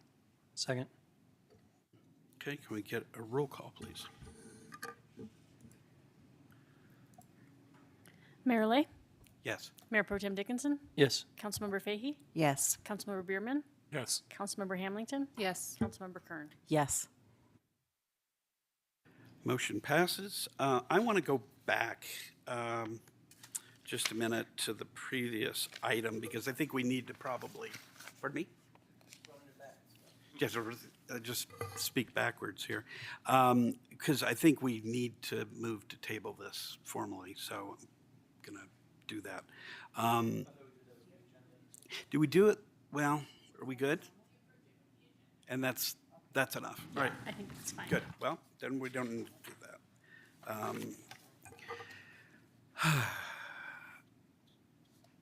Okay, so the next is ordinance number 1878, Series 2024, an ordinance exempting construction materials from the city's use tax for building permits issued for repair and reconstruction of fences, walls, and accessory structures that sustained fire, smoke, heat, water, ash, or other damage as a result of the Marshall Fire. This is on for second reading on the public hearing. And we open the public hearing and start with a presentation by Director Zaccaro. Yes, thank you. So what's before you is an expansion of our use tax credit program for Marshall Fire rebuilding. There was a request to expand it to include things other than the residence itself. So we put together an ordinance that would expand it related to any rebuilding related to a home that had direct fire, smoke, or heat, water, ash, or other damage, as we've expanded the program in the past. Between first and second reading, we are proposing an amendment as well. The way it was drafted for first reading, it would only apply to a structure that was destroyed. So for example, if you had a retaining wall and it was destroyed and you had to rebuild it, then you would get a use tax credit for that. But if you, for some reason, the grading on your lot changed, which is happening a lot, then, and you had to get a permitted retaining wall, you wouldn't necessarily wouldn't apply as it was drafted for first reading. So we're recommending some changes based on some citizen input that would expand it. So that's in bold in the staff report as well as the second reading ordinance. So it does expand it to any structure that's part of that rebuild. And any structure that requires a building permit. Not all structures require a building permit, so anything that requires a building permit. For example, solar panels, we actually explicitly listed that. So solar panels or battery backup to those solar panels would be permitted, subject potentially to our use tax. So all of those structures, if this is adopted as written for second reading, would be eligible for the use tax credit. Be happy to answer any questions. Any questions? Yeah, Councilmember Kern. Thank you. Thank you, Director Zaccaro. I really appreciate you bringing this. More than you know, actually. So I am curious to know under Section 1A, where it does mention the solar panels in bold as you're suggesting, and the accessories, it says relating to repair, rebuilding of homes, it's the same smoke. So it's only the home that had to be impacted by the Marshall Fire. It doesn't mean that the solar panels had to be, correct? That's correct. That's the purpose of those amendments. Yeah. Thank you. Other questions? Councilmember Fahey. Yes, does it also cover landscaping items like a sidewalk down the side of a house? Or? It wouldn't, only because those aren't permitted. Those don't require a building permit, so we wouldn't collect the use tax for that. Okay, thank you. Other questions? Okay. Oh, Member Tim. We still collect the permit fees, right? We're not. That's correct. We would collect. We're only rebidding or just the construction use tax. Use tax, thank you. If we don't have any other questions, let's take public comment, please. Again, this is an ordinance, so we got 2 rounds of public comment. The first comment is from Doug Schofield, who will be followed by Tanya Samaru.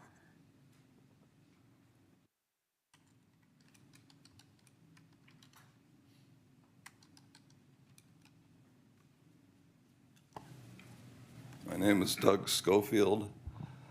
The Marshall Fire not only destroyed our house and all our mementos from our family for years, but also destroyed a massive retaining wall. Massive in this case means over 400 feet long, involved 5 neighbors, collectively 17 feet high. And I think from our perspective, it also involved a replacement cost of $750,000, on which we paid $23,000 of taxes and fees. On top of all that, inaction by the city added another $30-odd thousand of expense when the city refused our, I think, very reasonable request that we be able to store dirt for a mere 2 weeks during the construction of the wall. They refused that. It cost us $30,000 to truck the dirt out. So all of that has led to a severe hit on our savings, our retirement plans, everything, when you think of the magnitude of that. a trivial amount of that was covered by insurance. That was out of our pocket without insurance, basically.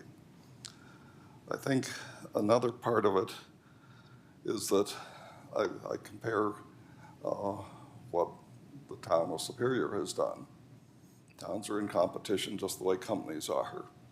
Superior was much more proactive in issuing rebates.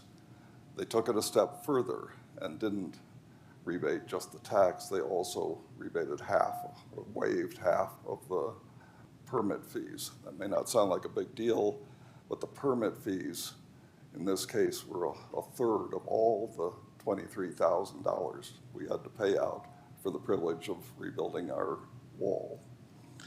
So in that context, I'm urging you to not only approve this proposed ordinance, but take it a step further and include rebating of the permit fees. A fee is still a tax. It's out of our pocket. Superior saw the difference. I urge you to see that difference too. So I urge you expand the proposed ordinance to include that. Finally, I ask that you make it easy. You know exactly how much money you collected from us. You know where we live.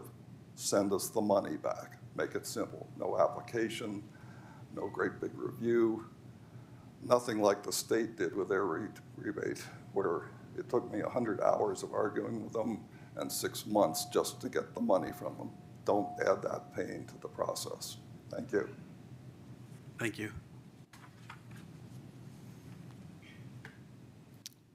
Tanya?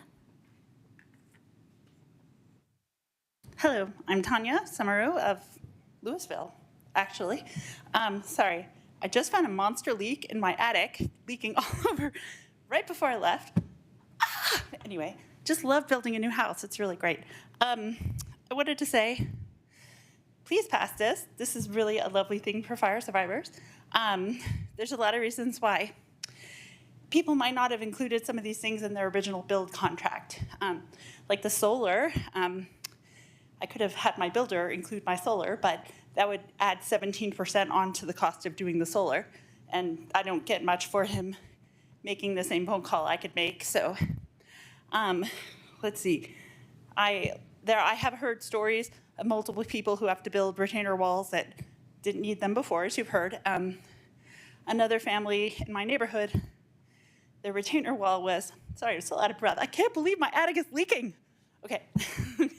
Anyway, another family in my neighborhood, their retainer wall was destroyed in the process of doing their landscaping, putting their house back together. And I think that a lot of us, probably about half of us, have discovered we're in the preemptive power down when Excel mitigates. So suddenly we want not just solar, but maybe some battery backup, and we're looking a lot more closely at that. Suddenly the solar farm net zero option isn't as appealing, so I will be doing that very shortly.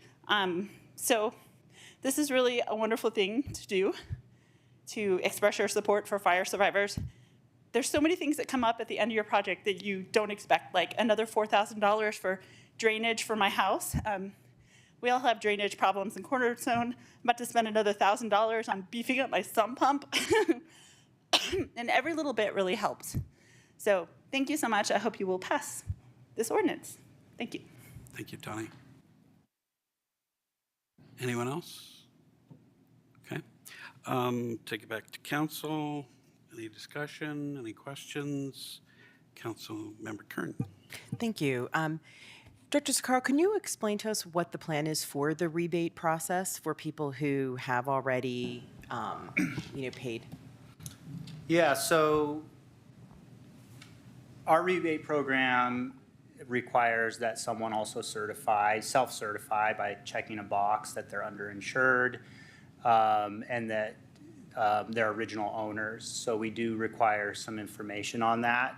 We've created for our other use tax programs an online form where somebody can submit the information, and then if they want a check, if they're doing it with the permit, they can get a credit on the permit, or if it's after the fact, or if they want, they can request a check be written to them, and so that's part of the application form as well.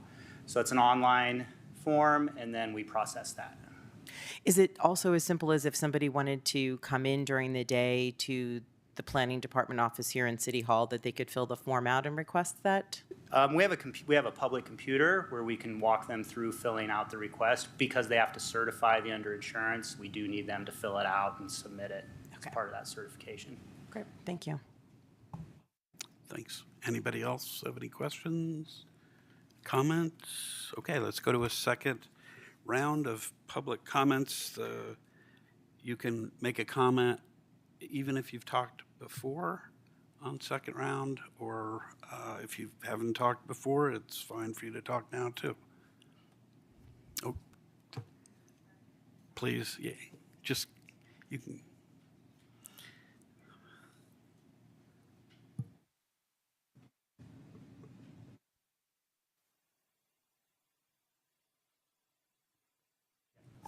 Okay. One more comment, which is that if you pass this ordinance, would you please take it a step further and make sure that fire survivors learn about it so they can avail themselves of this money? Because there's other use tax relief available, and fire survivors don't know about it, and they're not applying, I believe. And I've had a back and forth with city staff about our state use tax relief. It's really confusing to explain. You can apply for it, and then turns out a lot of our builders undervalued our homes on our permits. So you can do a use tax adjustment, and then you can do a second application. And the city advertised that you can adjust your permit valuation and said, you can pay for it if you like, and they didn't explain why you would do it. All the other jurisdictions explained this, but ours did not. So I actually have a lot to do with this bill. I helped write it, and I helped amend it, and I helped get it passed, and I care about it a lot. And I'm getting phone calls from people asking me, what is this? How does this use tax work? And people are very confused. And I've gone to the city staff and explained that. I did explain that to Sama, and she replied in an email to me, we've already explained it on these dates. Didn't reply to the substance of why it was confusing or incomplete information. So I don't really want, if a resident can't provide the feedback that something is not clear, I have a better idea. Let's grade the performance on all the use tax relief the city has. We have numbers on who's applied, and we basically have numbers on how many people are eligible to apply. I think Rob Zaccaros even said he did an analysis on how many people are eligible for that second bite of state use tax relief. So let's look at who's applied, how many people have applied. And if you pass this ordinance, can we say like every 2 months we look at the 4 types of use tax we could apply for and figure out how many people have not applied, and then maybe try to communicate to get them to do it? Because the only communications we get about some of this is through our recovery newsletter, which has stopped. So if there's an update, they push it out, and that's it. So maybe after this, we'll get one email saying this new use tax relief is available, and that's it. Boom. So if your house is still under construction, doesn't apply for you for 3 months, maybe you forget, and then you don't see another email. It's not a great way to do it. So let's set a performance metric for what percentage of fire survivors that are eligible for these things that we expect to apply, and then see how many of them apply. And if they haven't, then let's communicate it a little more. If that's okay, I would love if council would instruct city manager to provide some sense of accountability for that, because this stuff is so important to people, and there just isn't a lot of ways for people to get the information. So I want everyone to know, if you pass this, that goodwill and love is being shown to the community, and be grateful for it. But they can only do that if they know about it. So thank you. Thank you, Tanya. Any other public comment? Okay. Council, any other questions? If you've got comments, please do. Yeah. I may have missed it, but there's no expiration of this, is there, Rob? There is a deadline to apply. So I think it is the end of 2025, but let me confirm that by looking at the ordinance.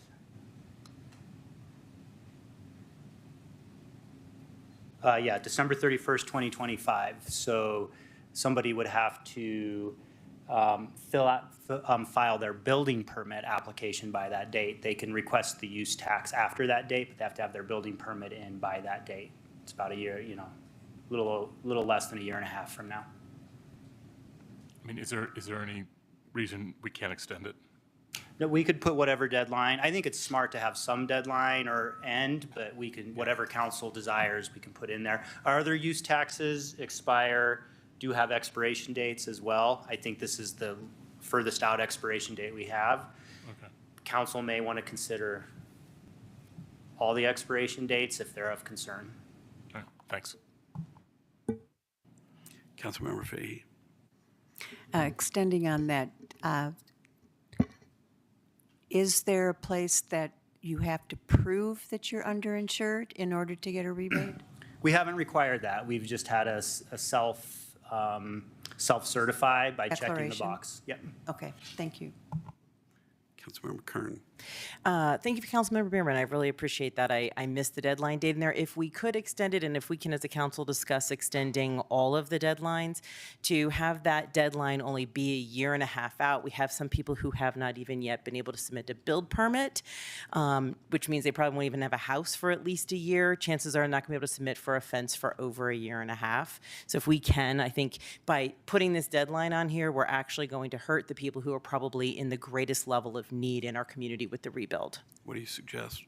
I actually suggest 2030 or 2028. Give people enough time. 2028. We do have a significant number of people who do not even have their permits submitted yet, which means realistically they are 12 to 24 months before they even move back into a house, before they can even get a COO. So we're talking 2026. So if we say 2028 for the inclusion of this gives people time to find a solar provider or put their fences in, because a lot of people can't afford to build this house and have hundreds of thousands out of pocket and put in tens of thousands of solar and another tens of thousands in a fence when they are out of funding. They need time to find a way to even pay for these measures, and then to say to them, oh, you were the greatest in need, and by the way, you missed the tax rebates because you couldn't get to it fast enough. You should have taken a 7% loan out, seems like a punishment for no valuable reason. We have the ordinance. Staff did a great job in putting it together and wording it. It seems like a relatively simple rebate process at the time of permitting. Am I correct with that? For you, for your team? Yes, I think it's relatively easy. It's very easy for us if they're getting the credit with the permit. Perfect. There's a little bit of work if we have to issue the check, but it's not a big issue for us at all to process those. Then, since staff is not, it's not a huge burden on our staff, if we could extend at a minimum to the end of 2028, I think that would be very helpful to our community members. Thank you. I don't know how we do this for all of them, but let's be consistent across the board. I was going to get to that in a minute. I think one of the things that I think we should do just as a tickler is let's look at the other ones separately and see if we can't make them similar, or if there's some reason not to, right? But we can do that in one fell swoop. That's obviously an ordinance change, I think, too, right? So it's not something we can just do tonight, but I think putting it 2028, that makes good sense. Others? Yeah, I mean, just to pile on, I mean, it doesn't change the criteria. It just gives people that are, I mean, it's an arbitrary deadline wherever we put it. Let's put it further out. These people have been through so much to miss a deadline because they've got so much other thing. It's silly. So I'm comfortable with the 2028 deadline or even beyond, I think. This is maybe, again, kind of in the nature of, gee, let's keep this in mind. I certainly believe we ought to publicize these as well as we possibly can. We've had challenges in making some of these, in some of the communications that we do. I think Ms. Summerow makes a good point of trying to set some kind of metrics. I'll leave that to staff, but it would be nice to be able to get the information in people's hands. I think also this is sort of a general, maybe a point about the deadline too, is if we can, 5 or 6 months before the deadline comes, remember to republicize that. I think I do that all the time in my law practice to make sure we don't miss deadlines and things like that. I bet everybody has those kinds of things set, and it would be nice to do that. We don't need to clutter up a an ordinance with it, but I think it's still really important. Go ahead. Yeah, thank you, Mayor. I'll actually say we had a cross-departmental team meet today to talk about the rebates and the opportunities, what the deadlines are, and making sure that we are communicating to those and finding who hasn't utilized them and communicate to them. So it's definitely on staff's radar, and we will do our best to get this news out. And definitely hear the importance of including the why with these, so that people see that motivation. Good. All right. Any other comments in council? Okay, I'm going to close the public hearing. No, you're done. Now, go ahead. I'll undo. No, I can speak in favor of the motion. Is there a motion? Yes, I'd like to motion that we pass ordinance 1878, series 2024, the ordinance exempting construction materials from the city's use tax for building permits issued for repair and reconstruction of fences, walls, and accessory structures that sustained fire, smoke, heat, water, ash, or other damage as a result of the Marshall Fire. Second. Can I make a friendly amendment that we Yes, please. change the date in section 1C to December 31st, 2028? Thank you, yes, to December 31st, 2028. Second. All right. Let's take a roll call on the. Can I speak or in any favor of the motion? You can speak in favor of the motion. Yeah, I want to point out, I'm in favor of it and I'll be voting for it, that we are down to 67 lots that have not either rebuilt or are under construction or have submitted their permits. So it's pretty remarkable that we're, 88% of our lots are sort of underway in some way, and just submitting a permit does not mean that you are, starting the construction necessarily. But with those 67 lots remaining, I think, a majority of those, my guess would be, are going to get sold and built by not the original owner. Like usually, that's typically what happens with the later builds. So they won't be eligible if they're not the original owner. But it's one of those things like no harm, no foul. Like why not the extending? I mean, I think everyone is in full support. I don't care that much about the date, extending it to 2028 or 21, 28. The idea is that there's a certain way, ability to qualify, and in the future, we just don't want to extend it so far that we're getting people building their second or third fence. Like some people finish their home in 2022, and so if you extend it to too much farther, that starts to defeat the purpose. But happy to be voting for it and excited about it. Yeah, I'll say this. I wouldn't mind if people made building of a second fence, if the second fence is metal. That strikes me as a very good sort of thing. But I take your point. All right, so let's get a roll call, please. Councilmember Kern? Yes. Councilmember Fahey? Yes. Mayor Pro Tem Dickinson? Yes. Councilmember Bierman? Yes. Mayor Lay? Yes. Councilmember Hamilton? Yes. Motion passes. I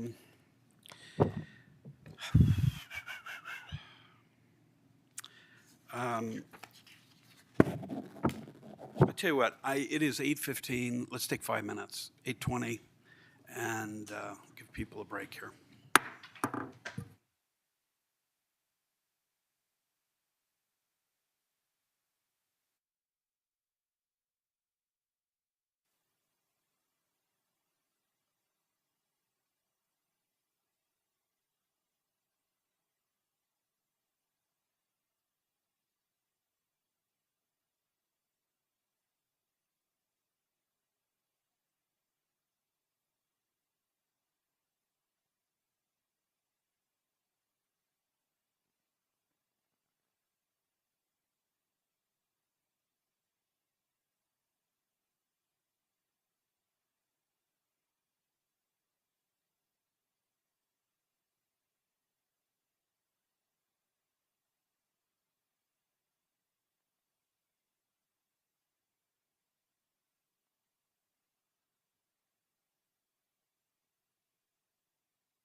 Go back on. The next item is the third replat of the enclave and easement vacation to adjust the location of the lot line between 1147 and 1149 West Enclave. We have an ordinance, number 1879, Series 2024, an ordinance approving the vacation of an existing drainage easement located on lots 3 and 4, Block 1 of the Enclave replat, and a resolution, number 35, Series 2024, resolution approving the third replat of the Enclave and easement vacation. We're opening a public hearing and starting with a staff presentation. Take it away. Thank you very much, Mayor, and thank you, council members. This application is essentially a request to adjust the location of a lot line between two properties. Let me get the, yeah, there we go. But it's reviewed through the minor subdivision process. So this is in the Enclave subdivision. Both of the lots, the homes and the lots were destroyed in the Marshall Fire. The request is to move the lot line, which is shown up in yellow on the screen, down to the location that's shown on red. There's no additional lots are being proposed or anything. It's really just effectively the movement of that lot line and then the associated easements with it. The applicant is here tonight if you do have questions about this, but basically the reasoning is related to solar access on the property and then also some of the drainage issues that they had originally on the north side of the property. There is one modification that is part of the application. Otherwise, it meets all the Title 16 subdivision requirements. It does not, staff doesn't find that this impacts the comprehensive plan or any other adopted policies since it's not really a change in density. Both lots do support a single-family dwelling. We checked that they would be able to meet the zoning even with the move. The north property has already been rebuilt. The property on the south is currently vacant, but again, can meet the zoning standards. And then also just to note that there is a lot size requirement in the Enclave subdivision, and both lots do meet that requirement as well. And finally, this easement vacation, it just moves the existing drainage easements to run parallel to the proposed lot line. There aren't any changes in the size or the alignment. In terms of the modification itself, it's basically a modification to allow a lot depth that already exists on both lots. So in terms of unique circumstance to analyze whether this modification should be granted or not, this already exists. This isn't adding to the conformity. There's no increase in density. It doesn't alter the character of what is already there. So with that, staff is recommending approval of ordinance number 1879, series 2024, which would approve the vacation of the drainage easement, and then resolution number 35, series 2024, which would approve the third replat of the enclave and then the new easements. Happy to take any questions if you have them, and again, the applicant is present. Any questions from council of either the staff or the applicant? Pro Tem? Sorry, clarification, it's two separate owners of these two lots or one owner of both lots? It is one owner of both Okay. lots.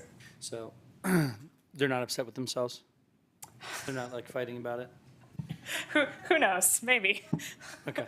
And then I guess my only question is there a reason this is in front of us and not administrative? I mean, I think this is pretty easy. I don't want to assume anything, but what can you help me understand why something that seems to be so straightforward is in front of council?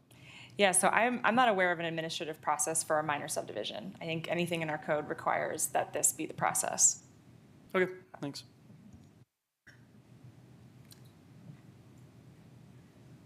Okay, any other questions? All right, first round of public comment. No public comment. Council questions? Nope. All right, second round of public comment. Does anybody speak now or forever hold your peace?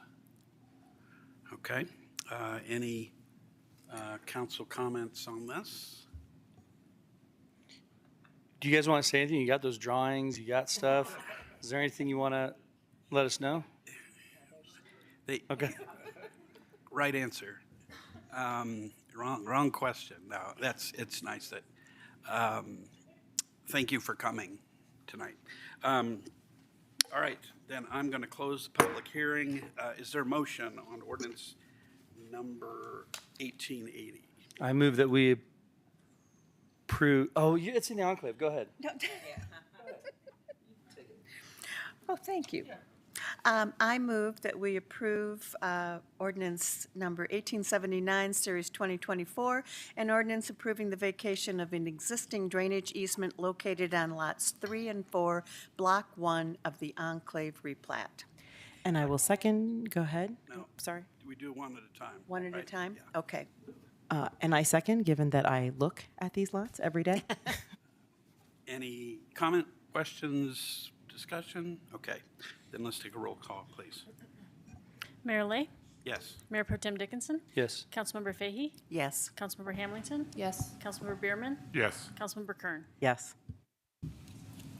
Okay, a motion passes. Do you want to take a whack at this? Mayor, can I make a quick statement? Sure. Can I indulge you? So, I don't know if any of you know, but unfortunately, we're going to lose Amelia to Breckenridge. We're very angry at Breckenridge. Probably never going to ski there again. Make a motion to deny. Yeah, 100% deny and like somehow punish Breckenridge. exactly. Second. Yeah. Aye. Let's close their ski area. Yes. Sorry. It's out of my hands. We lose the husband, we lose the wife, Yeah. and they're both going to Yeah. Breckenridge, so we're going to lose them from. So I just Anyway. want to say we hired her in 2017 when she was getting her PhD and basically paid her beer money from what I can tell. I don't even think it meets minimum wage. And she was with us for many years and we loved having her and Wasn't enough to cover her beer. it wasn't, Just saying. not here in Louisville, it wasn't enough, but it was amazing to get to know her over the years, I've got to say, and she really got interested in planning and has made it a career, even though that wasn't her focus. And we were really privileged to have her. We lost her for a while to another jurisdiction that shall not be named, and then we were able to lure her back, but not long enough. But we're all very excited for her next opportunity. I think it's a bit of a dream job to move up to the mountains for her, and we're going to miss her and all very excited for her. So is this mean that we all have an invitation to stay in Breckenridge when we want to? I'm like assuming you want to be allowed to go. Still in the middle of a hearing. Let's get back to the hearing, sorry. For beer money, yes. Thank you very much for all your great service to us. And thank you, Rob, for raising that at this time. All right, do you want to try the second? You want to make a motion on the second? I move that we approve Resolution Number 35, Series 2024, a resolution approving the third replat of the Enclave and easement vacation. Second.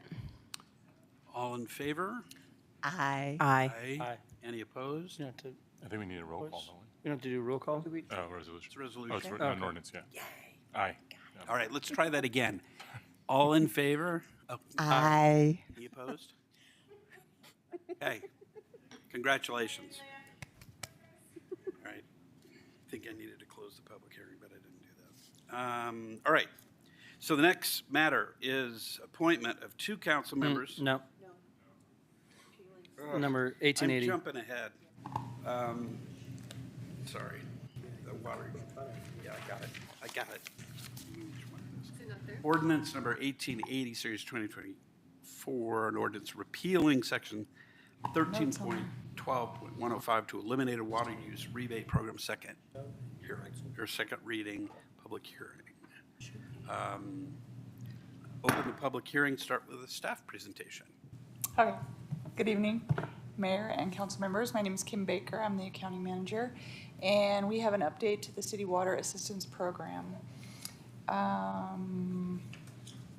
So in background for the program, in 2007, City Council approved Resolution 1515, which established a $100 annual water use rebate program for Louisville residents over the age of 65 with combined annual household income of less than $25,000. No adjustments have been made to the rebate since then. Staff brought to the Finance Committee a request to modify it due to inflation. At the May 16th Finance Committee meeting, staff was requested to return to the future meeting with a program that didn't restrict age eligibility. So staff brought back on the June 20th Finance Committee meeting the recommended option to combine the city's program with Sister Carmen Water Utility Assistance. While this will, hang on, sorry, this is new to me.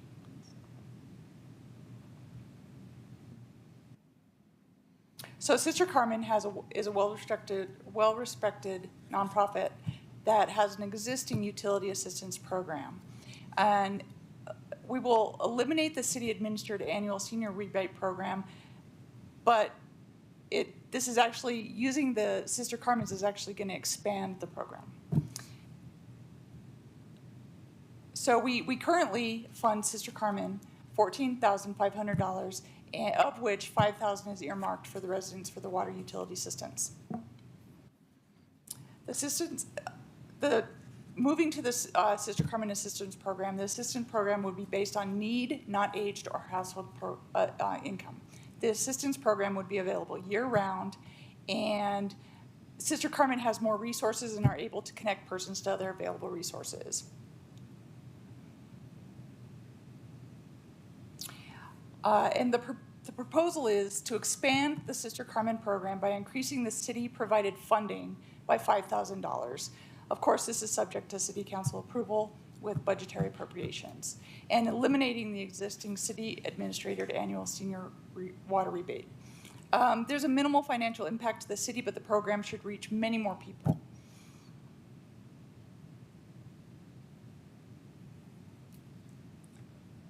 And the City Council has the final authority to approve the adjustments.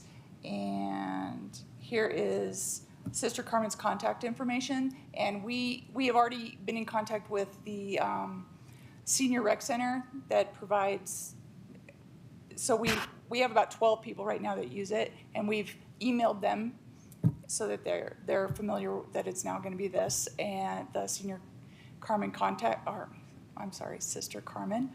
And then we have given them all the information for all new people to become on board. Thank Any you. questions? Any questions? No? Pardon me? Okay. All right. First round of public comments. Any public comments? All right. Council questions? Don't see any. Second round of public comment. Anybody? No. Council discussion? Unless Councilmember Hamilton would like to go first. Go ahead. Okay. So thank you, Kim, for discussing this and bringing it forward. And I just wanted to thank the Finance Department and them bringing it to our attention that this actually program was in real dire need of improvement. When it was brought to the Finance Committee, it was you had to have less than $25,000 a year, I think, of income to be eligible for the assistance, which is beyond below meager. And so the ending of this program, it really is replacing it with something so much more substantial, as you were saying. I just want all of the residents in the community to know that Sister Carmen will do outreach to them. They can come to you. They can work with you on the phone. You don't have to, if you're not capable of making it to their facility, they can assist the residents with this. And this should open up the assistance to a lot more residents in need, because there are still an awful lot of people in need. And I applaud the fact that we're allowing them to now also be part of a program that expands beyond just the utilities. As residents apply for this, there may be other services that they're also eligible to receive and help them even more. We had an opportunity to talk with the Sister Carmen representatives at the Finance Committee meeting, and they are really kind and wonderful to work with, and will make this as easy as possible, and I think also reduce some of the lifting from our staff, which is really nice. So thank you. Thanks. Councilmember Beer. This is question time? I forget. I've lost track. So we're looking, you're requesting an additional $5,000 contributing to the Sister Carmen. It shows that we're currently earmarking 5,000. Could we earmark that additional I believe so. 5,000 for Louisville residents? I believe that was the, yes. The addition, so 10,000 will be earmarked. Okay, I missed that. Thank you. Any other questions? All right, I am going to close. Barbara? Sorry. Councilmember Hamilton. Thank you. I'm really, really proud of this program. I really am. Need is not based solely on age and income. And while I'm not particularly fond of the title of the ordinance, I think the intention behind it is phenomenal. As Councilmember Kern mentioned, we expand the number of individuals who can be positively impacted by tapping into the Sister Carmen system. And I'm really, really proud that our families in need in Louisville now have a resource, and our seniors can get more from this program financially, and also get more resources from Sister Carmen as a whole. So I'm just really proud of this. Thank you, staff, for coming back with this option when we tasked you to do so. I appreciate it a lot.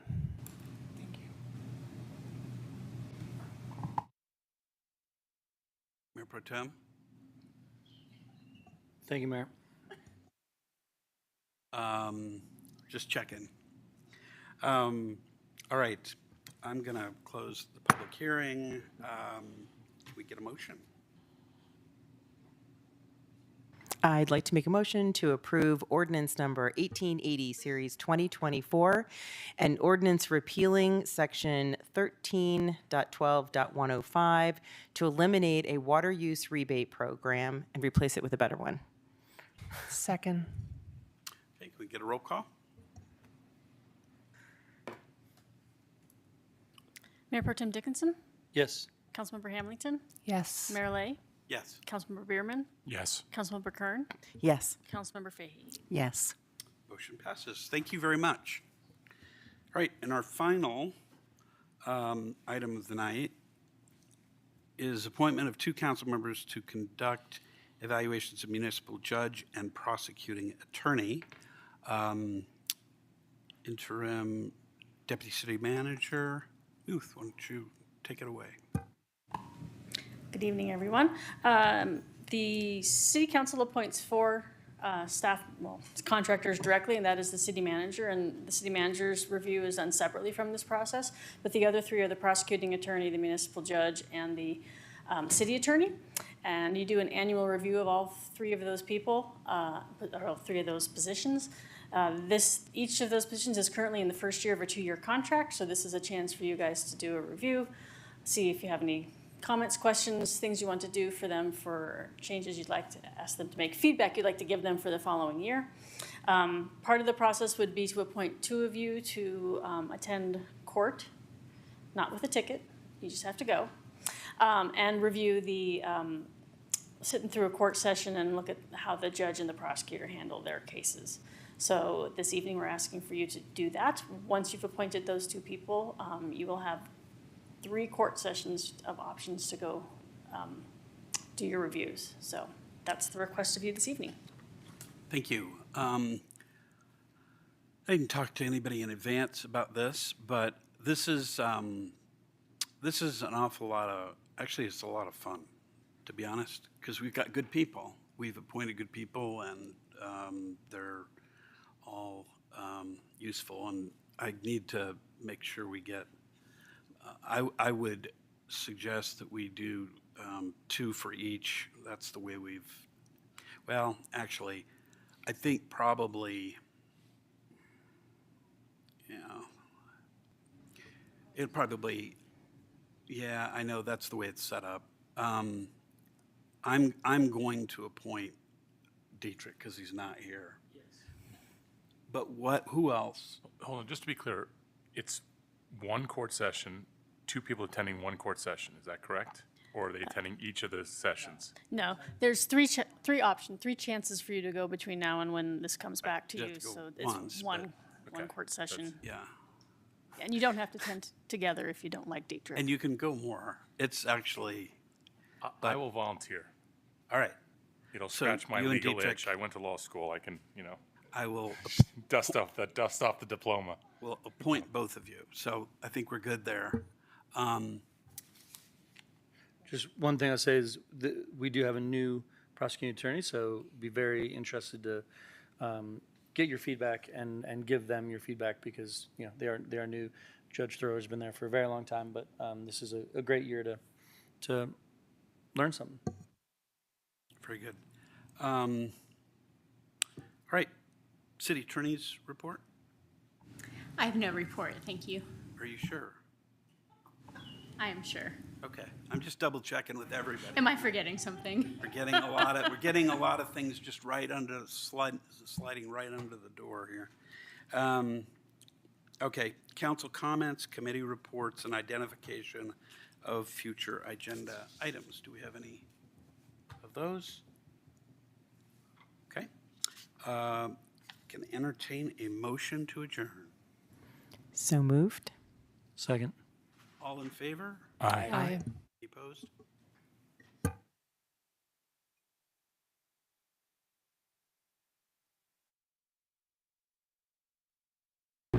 They have to take tests, and they're really, qualified today. I'm not saying that we weren't qualified. We were qualified.